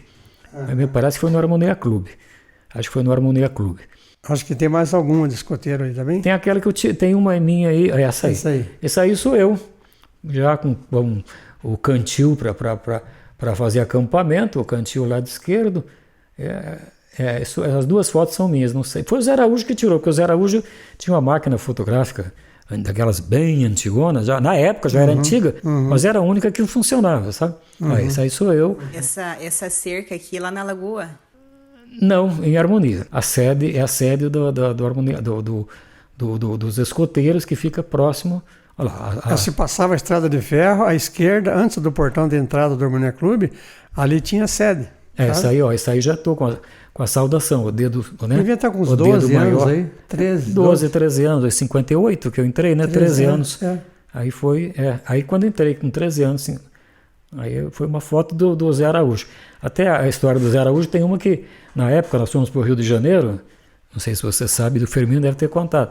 Nós fomos para o Rio de Janeiro e teve alguém que levou uma máquina moderna para a época, né? Bonitinha, pequenininha, bonita. E a do Zé Araújo era falava um caixão de abelha. Era uma caixa assim que se puxava um botão de cima. Provavelmente era uma Rolleiflex. Se apertava um botão de cima para baixo, fazia um barulhão, clec, clec. Aí era a fotografia. E alguém levou uma máquina pequenininha. Então fotografamos, sabe? Todo mundo fotografava. Agora só que o pessoal fazia pose para a máquina pequena.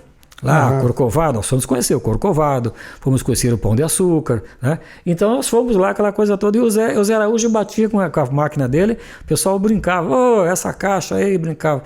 E quando veio para cá, teve um problema na máquina nova, nenhum filme prestou, só a dele. Aí ele se vangloriou e falou, agora eu quero vender essas fotos e agora não vou ceder essas fotos. Né? Agora passa o preço, né? A única caixa de abelha que funcionou foi a do Zé Araújo. Essas fotos foram tiradas por ele, José Araújo, que era o monitor, né? Era o chefe, tinha o monitor e o submonitor. O chefe era o Zé Araújo do nosso grupo escoteiro aqui. Boas lembranças, né? Boas, o Zé Araújo é uma pessoa maravilhosa. E o escotismo me deu assim, muita formação, porque era uma escola de civismo, uma escola de... O Jairo de Souza, por exemplo, uma pessoa maravilhosa mesmo. Precisava ser homenageado, muito o Jairo de Souza, porque ele veio para fundar o escotismo em Monte Alegre. Ele veio de Ipiraí do Sul, saiu do grupo de lá, tinha experiência, veio para Klabin e, assim, a pedido do próprio pessoal da Klabin, do Carlos Apter e do Rieder, ele veio para fundar o escotismo aqui. E fundou. E nós, escoteiros, devemos muito a ele. Não sabia disso, Foi ele veio para praticamente fundar o escotismo, porque ele já era escoteiro em Piraí do Sul. Ele fazia parte de um grupo de escoteiro em Piraí do Sul. E daí ele veio para cá para ficar, para orientar, para criar, enfim, orientar, porque o grupo escoteiro é uma escola. Muitos escoteiros sabem disso e falam até hoje. Outra pessoa importantíssima foi o Aguinaldo Xeremeta, que também foi chefe escoteiro e que ajudou muito o escotismo em harmonia. Uhum. Aquela do cinema que nós estávamos conversando aqui. Hã? Não, a que você passou agora de pouco aqui, amarela ali, no pé de amarelo. Deixa eu achar aqui. Essa aí. Dessa aí o que essa é? Isto. Essa é do cinema, né? É. Então você falou que o sistema de rádio transmissão ele ficava em cima ali? Em cima. Aquelas janelas pertenciam à Rádio Monte Alegre. O cinema era aqui, né? Essas portas, ao lado tinha bomboniere, que era tradição, o pessoal comprava as balas, os chicletes ali e entrava para o cinema. Então essa aqui é a porta principal do cinema aí. E em cima ficava a Rádio Monte Alegre e algum escritório, que eu não sei se nessa época tinha um escritório da administração da Cidade Nova Indústria e Comércio. Ela tinha a rádio funcionava naquelas duas janelas, as últimas duas janelas, e para cá me parece que tinha um escritório, da Cidade Nova Indústria e Comércio. E esse cantinho aqui? Era bomboniere. Aqui era bomboniere. Ela, a porta aqui não está aparecendo a porta aqui, porta né? lateral, era a porta lateral. Tá aqui. Essa era a bomboniere, que abria praticamente só nos horários de sessões, né? Hein, pai, não tem essa impressão, assim, olhando essa foto, que parecia, assim, tão grande.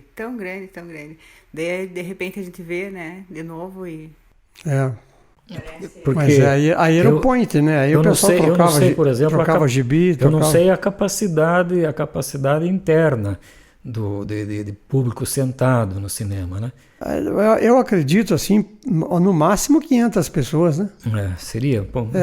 Não. Porque tinha o balcão, né? Que daí as poltronas, tinha as poltronas. Cima, as poltronas eram aqui, praticamente junto com essas janelas, né? Aqui tinha escritório e na sequência, na mesma altura, tinha o balcão, que eram cadeiras com poltronas, almofadas e tal, que era para a elite, vamos dizer assim. A elite sentava aqui, lá embaixo era o povão que sentava lá nas cadeiras, né?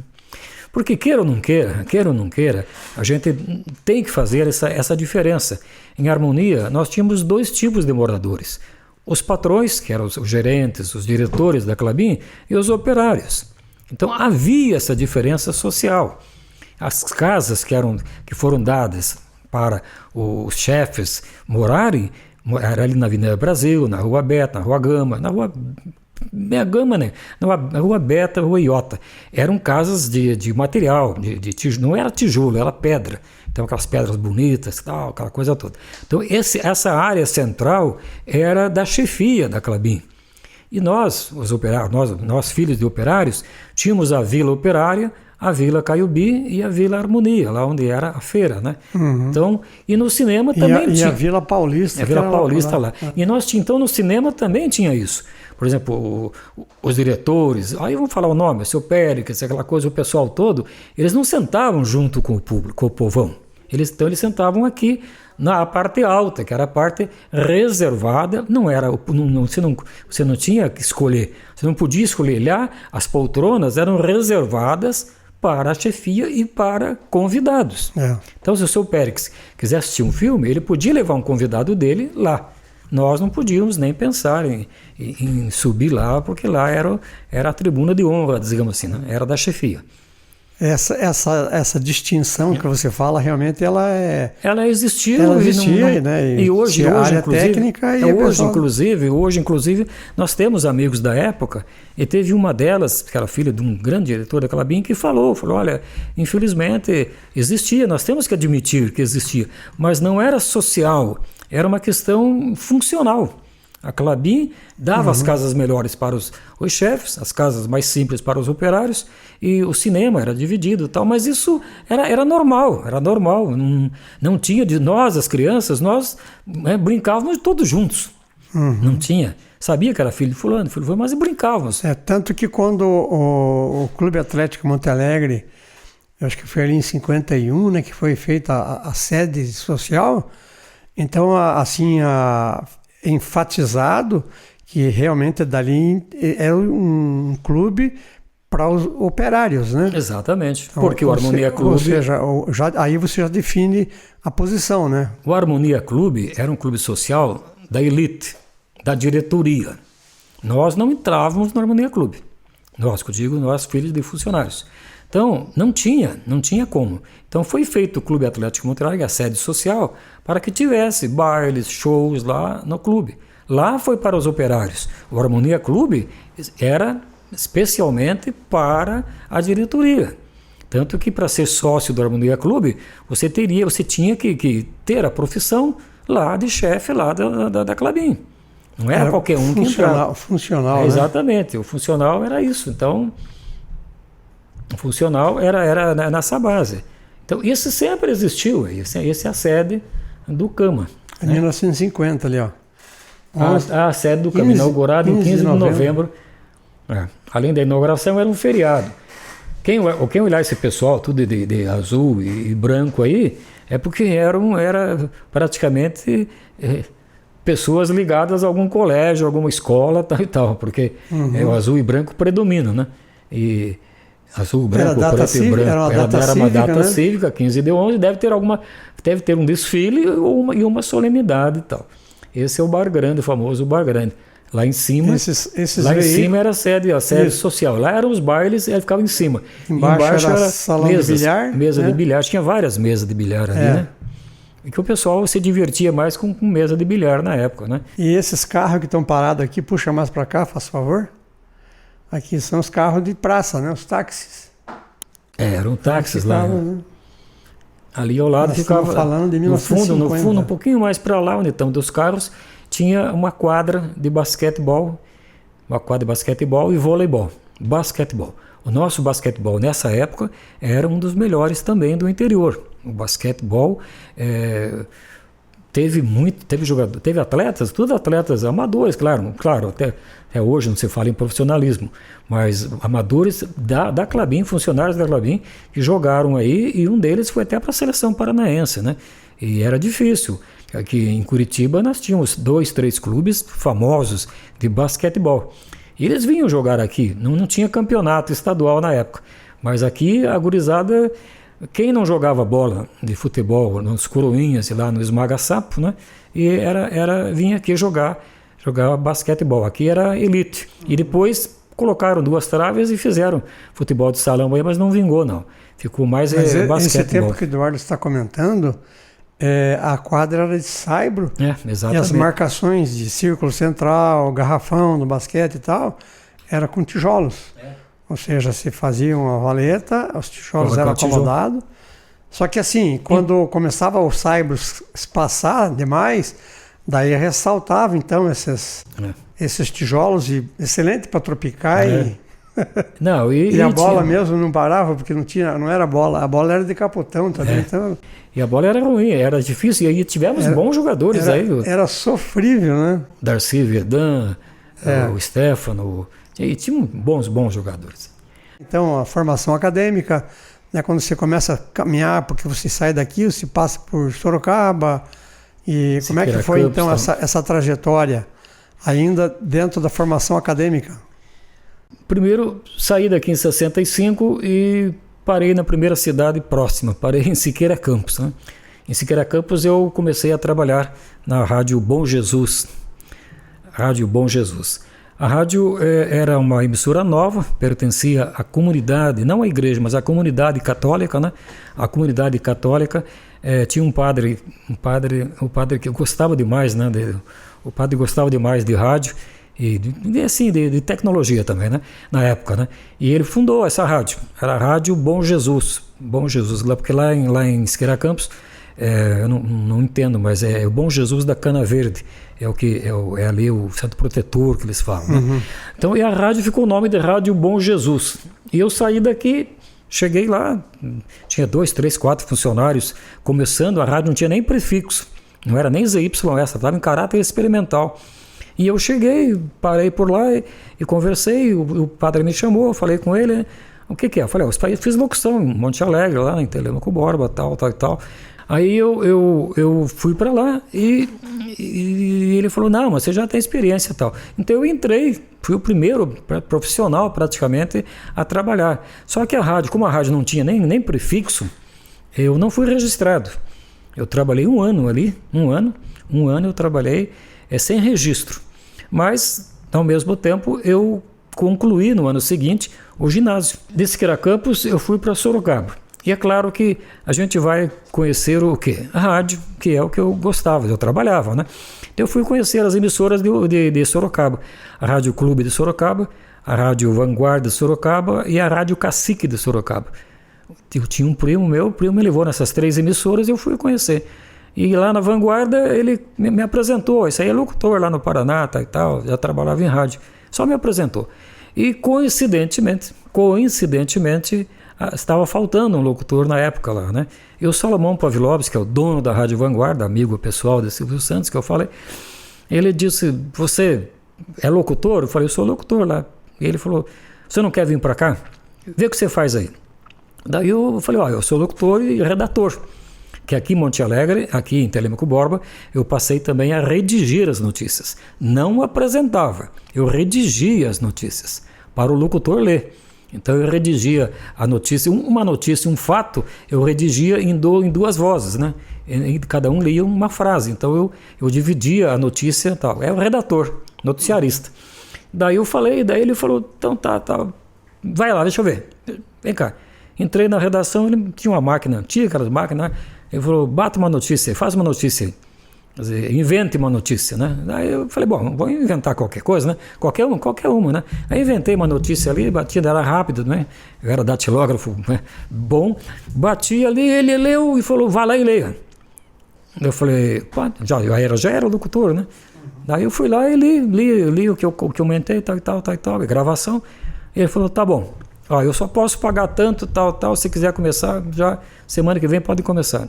Aí eu voltei para Siqueira Campos e falei, vou voltar, arrumei uma coisa melhor, né? Fui para o estado de São Paulo, fui trabalhar em Sorocaba, isso era 67, 68, eu fui para Sorocaba nessa época, aí de Siqueira Campos eu parti para Sorocaba. Aí eu passei a ser redator, passei, por obrigação a ler noticiário, Fui redator, noticiarista e redator esportivo e apresentei programa esportivo. Eu fui locutor esportivo, como repórter de campo, daí fui, trabalhei em rádio, na Rádio Vanguarda. Então, o que o Salomão me deu foi assim, oportunidade para fazer tudo em rádio, no estado de São Paulo.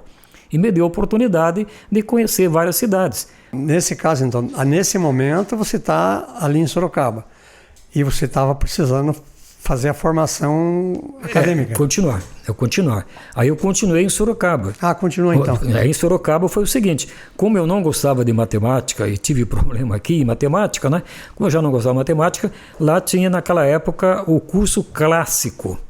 Nós tínhamos, terminava o ginásio, fazia o curso científico, né? O clássico e o normal. A escola normalista era mais para professores. O científico era a base, matemática, química, física, biologia, tal, ciências, tal, aquela coisa toda.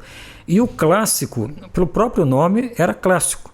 Ele tinha aulas de português literatura, português gramática, português literatura, aí tinha o inglês, francês, você optava por francês ou espanhol, e tinha mais matérias assim ligadas à área social. A área social. E então você não tinha, né? Você não tinha matemática, não tinha química, não tinha física, não tinha nada, e nem biologia. Quem quisesse fazer esses cursos, fazia o curso científico, de 3 anos. O curso clássico... Que seria uma preparação para Preparação, mas é para faculdades, assim, e essas faculdades dividiam, né? E o curso clássico era mais direcionado à faculdade de Direito, né? Faculdade de Direito, não tinha faculdade de jornalismo, mas era faculdade de Direito, mais assim, diplomacia, tinha aulas de Direito Internacional, né? A gente já aprendia ali um pouco de Direito no clássico. Fundamentos do direito, exatamente. A aula era para despertar ali, era fundamentos jurídicos, fundamentos do direito. Então a gente já aprendia. E eu optei pelo clássico. Eu falei, eu não vou acompanhar e não vou saber mesmo. E eu não gostava de biologia, matemática, química e física. E eram matérias pesadas para o científico. Aí eu optei pelo curso clássico. E fiz 3 anos do clássico lá, 3 anos do clássico lá em Sorocaba. Fiz o primeiro clássico, o segundo clássico e o terceiro ano clássico de Sorocaba. Isso fiz. Daí já vai se encaminhar para... Aí de Sorocaba eu tive passagens boas em Sorocaba, que eu me recordo, no futebol, e comecei a escrever alguma coluna lá também para o jornal de Sorocaba. Ali comecei a escrever. E foi interessante, porque Sorocaba já era uma rádio profissional, era uma rádio ligada à Rádio Bandeirantes. E perto de São Paulo, né? É perto. Era uma rádio ligada a Bandeirantes, à Rádio Tupi, que eram as melhores. Então, a gente tinha contato bastante com os repórteres de campo, com locutores. Por exemplo, o Faustão. O Faustão foi repórter de campo. Eu trabalhei junto com o Faustão como repórter de campo. Ele era repórter de campo. O Eli Coimbra, o Fausto, tem mais um que era repórter de campo, o Eli Coimbra, sim, acho que era repórter de campo. Eu acho que Eli Coimbra. Os locutores eram o Pedro Luiz, que era o famoso Pedro Luiz, o Fiore Gilhote, né? Fiore Gilhote, Pedro Luiz, esse pessoal mais antigo de rádio. Mas a gente tinha contato. Trabalhava, por exemplo, lá no campo eu fazia repórter de campo, né? Então ali a gente conhecia, os repórteres de fora perguntavam pra gente, escuta, quem que está sobressaindo aí, quem é o melhor do São Bento aí? Porque eu acompanhava os treinos do São Bento também. Daí eu falei, não, isso aqui é fulano, isso aqui tá, aquele lá tá jogando bem, aquele lá do juvenil tá jogando bem. Então a gente conversava, e eles não estavam em contato. Porque eles não tinham muito contato dos jogadores do interior. Então eles perguntavam e a gente passava as dicas, né? E teve um caso interessante também, que é muito interessante, porque o Luiz Pereira, zagueiro central do Palmeiras, seleção brasileira... Chevrolet. O Luiz, ele trabalhava na Chevrolet de Sorocaba. E ele foi descoberto por algum olheiro jogando um futebol operário lá, né? Ele jogava para a Chevrolet, ele era mecânico, sei lá, trabalhava na Chevrolet em Sorocaba. Então chamava-se Luiz Chevrolet. O Luiz Chevrolet. E quando ele foi para o São Bento Sorocaba, o nome ficou Luiz Chevrolet. Nós tínhamos associação lá, sede e tudo, para mudar o nome do Chevrolet. Daí ele falou, escuta, nós precisamos mudar o nome desse rapaz, porque nós estamos fazendo propaganda de graça da Chevrolet. Toda vez que ele pega na bola, a gente fala Chevrolet. Daí um falou assim, e tem emissoras que são patrocinadas pela Ford, pela Volkswagen. Então nós estamos em propaganda de graça para o Chevrolet. Daí falamos, então vamos mudar para Luizão. Mas Luizão tinha um pugilista, campeão brasileiro, campeão sul-americano de boxe, que era chamado de Luizão. E daí passou-se a usar o nome dele, Luiz Pereira. Mas nós, quando eu comecei em Sorocaba, nós o chamávamos de Chevrolet. Ô, Chevrolet. Chevrolet para cá, Chevrolet para lá, tal e tal. E tem até uma passagem interessante, Cassiano, se me permite. Eu posso dizer que eu morava mais no centro e o estádio Humberto Reale ficava lá em cima, numa outra vila de Sorocaba, que eu não recordo o nome. E eu ia acompanhar o treino do São Bento de Sorocaba. E ali perto tinha uma menina que eu conhecia, que estudava, nós estudávamos juntos, era colega lá, tal, estudava junto, tal, a Marilu, estudava junto ali, tinha mais um amigo, locutor também, o Paulinho Oliveira, bom locutor, da Rádio Vanguarda de Sorocaba, na Rádio Vanguarda. E um dia ela me falou, vamos tomar um café em casa lá, tal e tal, tal e tal. Tudo bem, eu fui. No outro dia, eu estava sentado em frente, e os jogadores estavam concentrados, ou seja, estavam concentrados para jogar. Aguardando. Estavam sentados na calçada, eles sentaram na calçada, brincando, tal, tal e tal. E ela passou do outro lado da rua lá, e me deu com a mão, eu dei com a mão para ela, e ela falou, estou te esperando lá em casa. Falei, já vou. E tudo bem. Aí o pessoal brincou, e um deles, o Bazaninho, que era meio esquerdo do São Bento, falou, então, né? Não apresenta a priminha do Paraná, traz a prima, não apresenta, tá brincando, né? Daí ela escutou de lá, né? E ela pegou e voltou. Ela voltou, atravessou a rua, chegou lá e falou, não sou do Paraná, vocês não me conhecem? Eu conheço vocês, não assisto o jogo e tal. Eu moro aqui do lado, a 3 quarteirões daqui, tal e tal. Daí todo mundo brincou com ela, tal e tal, muito bonita, muito conversadora, tal, conversa bem e tal. Saiu, né? Foi embora e tal. Depois o Luiz Pereira perguntou para mim, quem que é essa menina? Eu falei, mora aqui do lado, tal, a 3 quarteirões do estádio. E ela vem assistir jogo. Daí eu falei outra coisa, ela gosta do futebol, acho você titular. Ele falou, você me apresenta? Eu falei, não, tudo bem. Daí fui para Marilu e falei para Marilu, o Luiz Pereira gostou, o Luizão, o Chevrolet gostou de você e queria conhecer pessoalmente. Vamos lá. Foi lá, conheceu, tal e tal, e casaram. Namoraram, casaram, e foram casados, acho que até quando ele faleceu, agora recentemente na Espanha, né? Ele foi para a Espanha, ele jogou aqui, ele saiu de São Bento, foi para o Atlético, né? Ele foi para o Palmeiras, né? Para o Palmeiras, e do Palmeiras ele foi para o Atlético de Madrid. O Atlético de Madrid. E lá ele jogou, já que ele já era casado. Quando ele veio para São Paulo, então ele casou. Então você foi o cupido? Eu fui o cupido dos dois, Luiz Pereira. E ela tinha um sonho, de estudar, fazer faculdade fora, tal. Ela era muito inteligente. E eu falo, pois são as coisas, né? Eu apresentei a Marilu, eu apresentei para o Luiz Pereira, hoje é Luiz Pereira, para nós era Chevrolet na época. E o Chevrolet namorou e casou, são casados, deve ter filhos. Depois eu não acompanhei mais, a gente, né, se perde disso. Eu sei que esse detalhe eu lembro. Esse detalhe eu lembro. Mas então vamos lá. Com relação... Eduardo, vamos aproveitar a tua bagagem e teu conhecimento. Eu queria que você comentasse essas fotos aqui.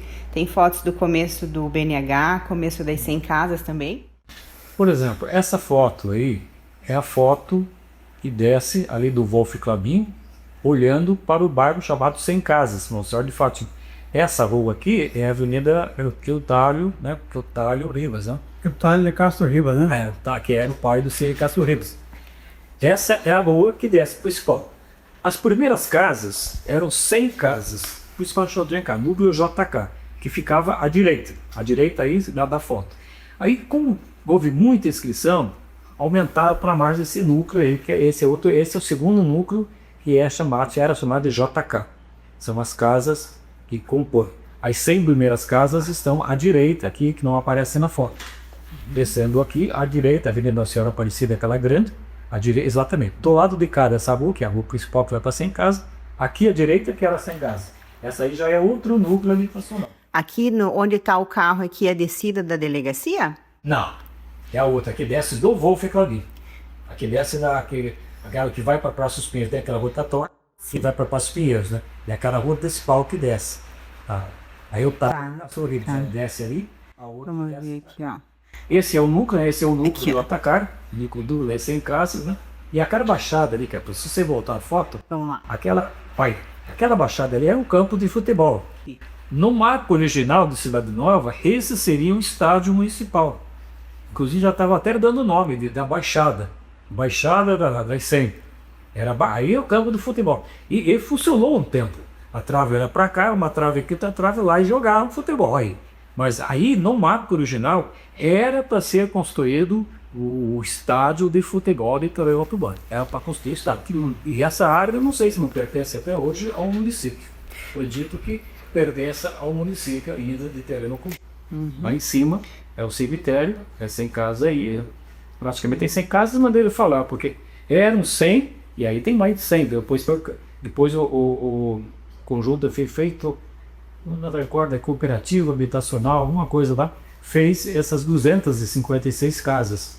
Mas então de 100 casas passou para 356 casas.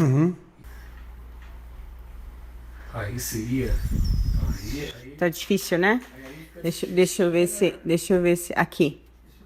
Esse é o BNH. As casas iguais que as casas que foram feitas todas iguais, mesmo padrão, tinha aula que eram 2 quartos mais 3 quartos, mas era o padrão. Esse é o BNH.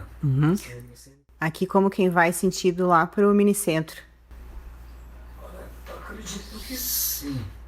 Ou será que não? Se tivesse uma foto mais... Aqui onde tem aquela fossa d'água ali seria hoje um que tá a bodega. Isso aqui facilita? Sim, é verdade. A rotatória aqui, né? Ali você entraria no Pasteur, né? Não aí, mais para lá um pouquinho você entraria no Pasteur, e essa baixada assim, aqui seria, ali mais ou menos seria a bodega. Né? Aqui nós estamos quase de costa, próximo ali do Cruzeiro, mais para onde uma época ficava ali a mecânica Cruzeiro do Pavlovski, é mais ou menos aqui, tá vendo? E aqui é onde esse gramado, esse mapa aqui, seria então hoje tem ali, acho que é o Mercado das Tintas, né?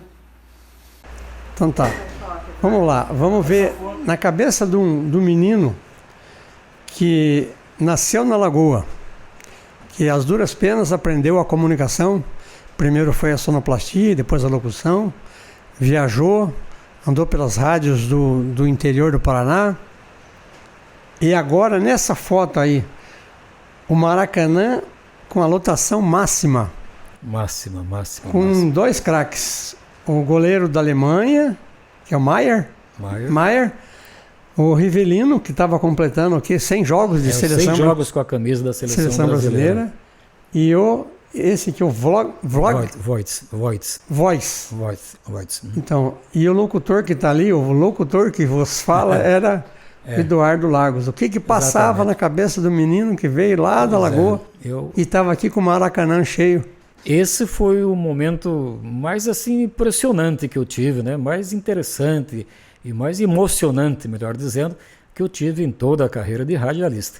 Porque estar no Maracanã já é o sonho de qualquer. Tanto o jogador de futebol quer jogar no Maracanã, como um locutor esportivo quer ser repórter lá. Eu fui o repórter esportivo, na época você podia entrar no gramado, entrevistar, fiquei 90 minutos assistindo o jogo ao lado ali, né, de jogadores famosos, o Rivelino, o Gil, enfim, eu não vou lembrar agora sim a escalação, mas esse é o goleiro, considerado um dos melhores goleiros do mundo, na época, Giuseppe Maier, e o Rivelino, com o bigodão dele, que completou a 100ª partida dele com a camisa da seleção brasileira. O importante, estar no Maracanã é um motivo grande, mas eu não me recordava dessa foto. Né? Na época ninguém pensou em bater foto e não tinha ninguém batendo foto. Eu recebi essa foto, depois de muito tempo, através de uma pessoa que mora fora do Brasil. E ele falou, talvez seja o Night Press Internacional, que é o UPI, o Night Press Internacional, que publicou na Alemanha essa foto. E mais tarde alguém puxou e passou para mim essa foto, agora, via internet. E eu coloquei no meu Facebook essa foto aí. E uma semana depois, o Rivelino utilizou a mesma foto, sem citar a fonte, né? Ele utilizou a mesma foto e colocou minha 100ª partida com a camisa na seleção brasileira. Aí eu fiquei mais famoso ainda, né? Porque eu estou aqui de camisa amarela. Essa é a rádio, eu trabalhei pela Rádio Educadora de Jacarezinho. Ah, é? A Rádio Educadora de Jacarezinho. Nós saímos com Chevette. de Jacarezinho, e fomos ao Rio de Janeiro assistir esse jogo. A Alemanha era campeã mundial. A Alemanha foi campeã mundial em 1974. E daí o Brasil estava se preparando para a Copa do Mundo de 78. E daí trouxe a Alemanha para jogar. Jogou aqui. Foi acho que 1-1 o resultado. O Brasil jogou, né, no Maracanã. E o Maracanã tinha mais de 150 mil pessoas nesse dia. Mais de 150 mil pessoas assistindo. Hoje a lotação máxima é de 80, 90 mil. Mas dá um frio na barriga, não? Dá de você ver esse público enorme. A gente olhava assim, ficava olhando, até parava, mas eu digo, estou aqui para trabalhar, né? Então a gente ficava olhando e realmente foi sensacional, é uma coisa impressionante, porque você vê ali a seleção brasileira, né? A seleção brasileira, você vê a Alemanha, campeã mundial, e olhar todinho o estádio, todinho. E eu tive uma passagem nesse dia que eu queria conhecer, de qualquer maneira, o Roberto Dinamite, que era centroavante da seleção brasileira. E você vascaíno? Eu sou vascaíno, torcedor desde criança do Vasco, e eu falei, eu vou conhecer o Roberto Dinamite. Não deu assim no campo, porque o intervalo era pouquinho, nós fizemos tal, aquela coisa toda, e não deu tempo de entrevistar no estádio, ali, no gramado. Mas eu preparei, né? Eu falei, vou esperar, tal, peguei um gravador que eu tinha e esperei o jogo acabar. E é interessante, o jogo terminou e eu fui para o vestiário. Entrei no vestiário lá dos jogadores da seleção brasileira. E daí eu falei com ele, falei, olha, eu sou repórter, mas eu sou vascaíno, tal, moro no Paraná, tal. Quer dizer, né? E ele falou, não, você aguarda um pouquinho só? Eu falei, agora ele vou tomar banho, tal. E a simplicidade dele, que ele pegou um chuveiro na frente, estava tomando banho ali e conversando comigo. Eu fiquei do lado de fora, né? Fiquei conversando com ele do jogo, tal, aquela coisa que você achou, tal, jogo, e ele vendo. E nesse momento, chegou alguém da CBF, né? Aquele tempo era CBD, chegou alguém da CBF com um envelope, com dinheiro, era chamado bicho. Você sabe que o jogador de futebol, quando ganha o jogo, eles têm uma gratificação, que na linguagem do futebol chama-se bicho. Ganhou um bicho por ganhar, ganhou um bicho por empatar, ganhou um bicho. Era gratificação em dinheiro. E naquele dia, né, alguém diretor lá da CBF, CBD na época, trouxe em dinheiro vivo um pacote dentro do envelope. Falou, Roberto, assina aqui. Roberto saiu, só enxugou a mão e assinou que recebeu. E daí ele deu para mim, falou, segura para mim. Segura. Em outras palavras, eu segurei no bicho do Roberto Dinamite. Mas, vamos lá. Segurei ali um pacote de dinheiro, segurei o bicho ali. Daí eu falei para ele, agora você não escapa de mim. Ele falou, não, agora você que não escapa de mim. E daí começou a brincar, conversar do Vasco, falar em Vasco, tal. Tomou banho, tal, trocou de roupa, tal. Depois que ele pôs a roupa, eu entreguei para ele, vamos subir. Daí ele subiu e me abraçou, ele é alto, me abraçou e foi dando entrevista para mim, conversando da coisa. Infelizmente, não tinha... Naquele tempo não tinha uma máquina fotográfica para bater uma foto, mas é uma lembrança que eu tenho até hoje de conversar com o Roberto Dinamite. Ele foi muito educado e depois que eu fiquei com o dinheiro dele na mão, aí ele ficou mais amigo. Na saída ele foi até lá, me abraçou, desejou boa viagem, bom retorno, sucesso na vida profissional, enfim, sabe, demonstrou uma amizade assim que eu não tinha. Mais ainda que eu fiquei torcedor do Roberto Dinamite e do Vasco da Gama, lógico. O Roberto é um dos maiores ídolos do Vasco. E foi nesse dia aí que eu entrevistei o Roberto Dinamite. Eu acredito muito. Mas então, Eduardo, acho que isso é muito importante a gente falar dessas coisas, né? Porque a experiência é levada a cabo, levada a experiência em ação, é o que realmente vai sedimentar a nossa história. Mas então, assim, Eduardo, a gente teria muito mais coisa para conversar, né? E eu acredito que a gente falou da Lagoa, a gente falou da Cidade Nova, de Telêmaco Borba, falamos dos escoteiros, da comunicação principalmente, né? E a gente está chegando já, encerrando a nossa conversa, sabendo que teria muito mais coisa para conversar. Então, de tudo que nós passamos, de tudo que você passou, de tudo que dos percalços, das dificuldades. Então, eu acho que agora, apresentando aqui para a nossa audiência, eu acho que nós podemos dizer, então, muito prazer em conhecê-lo, Dr. Eduardo Largos. Obrigado, grande abraço, muito obrigado pela oportunidade.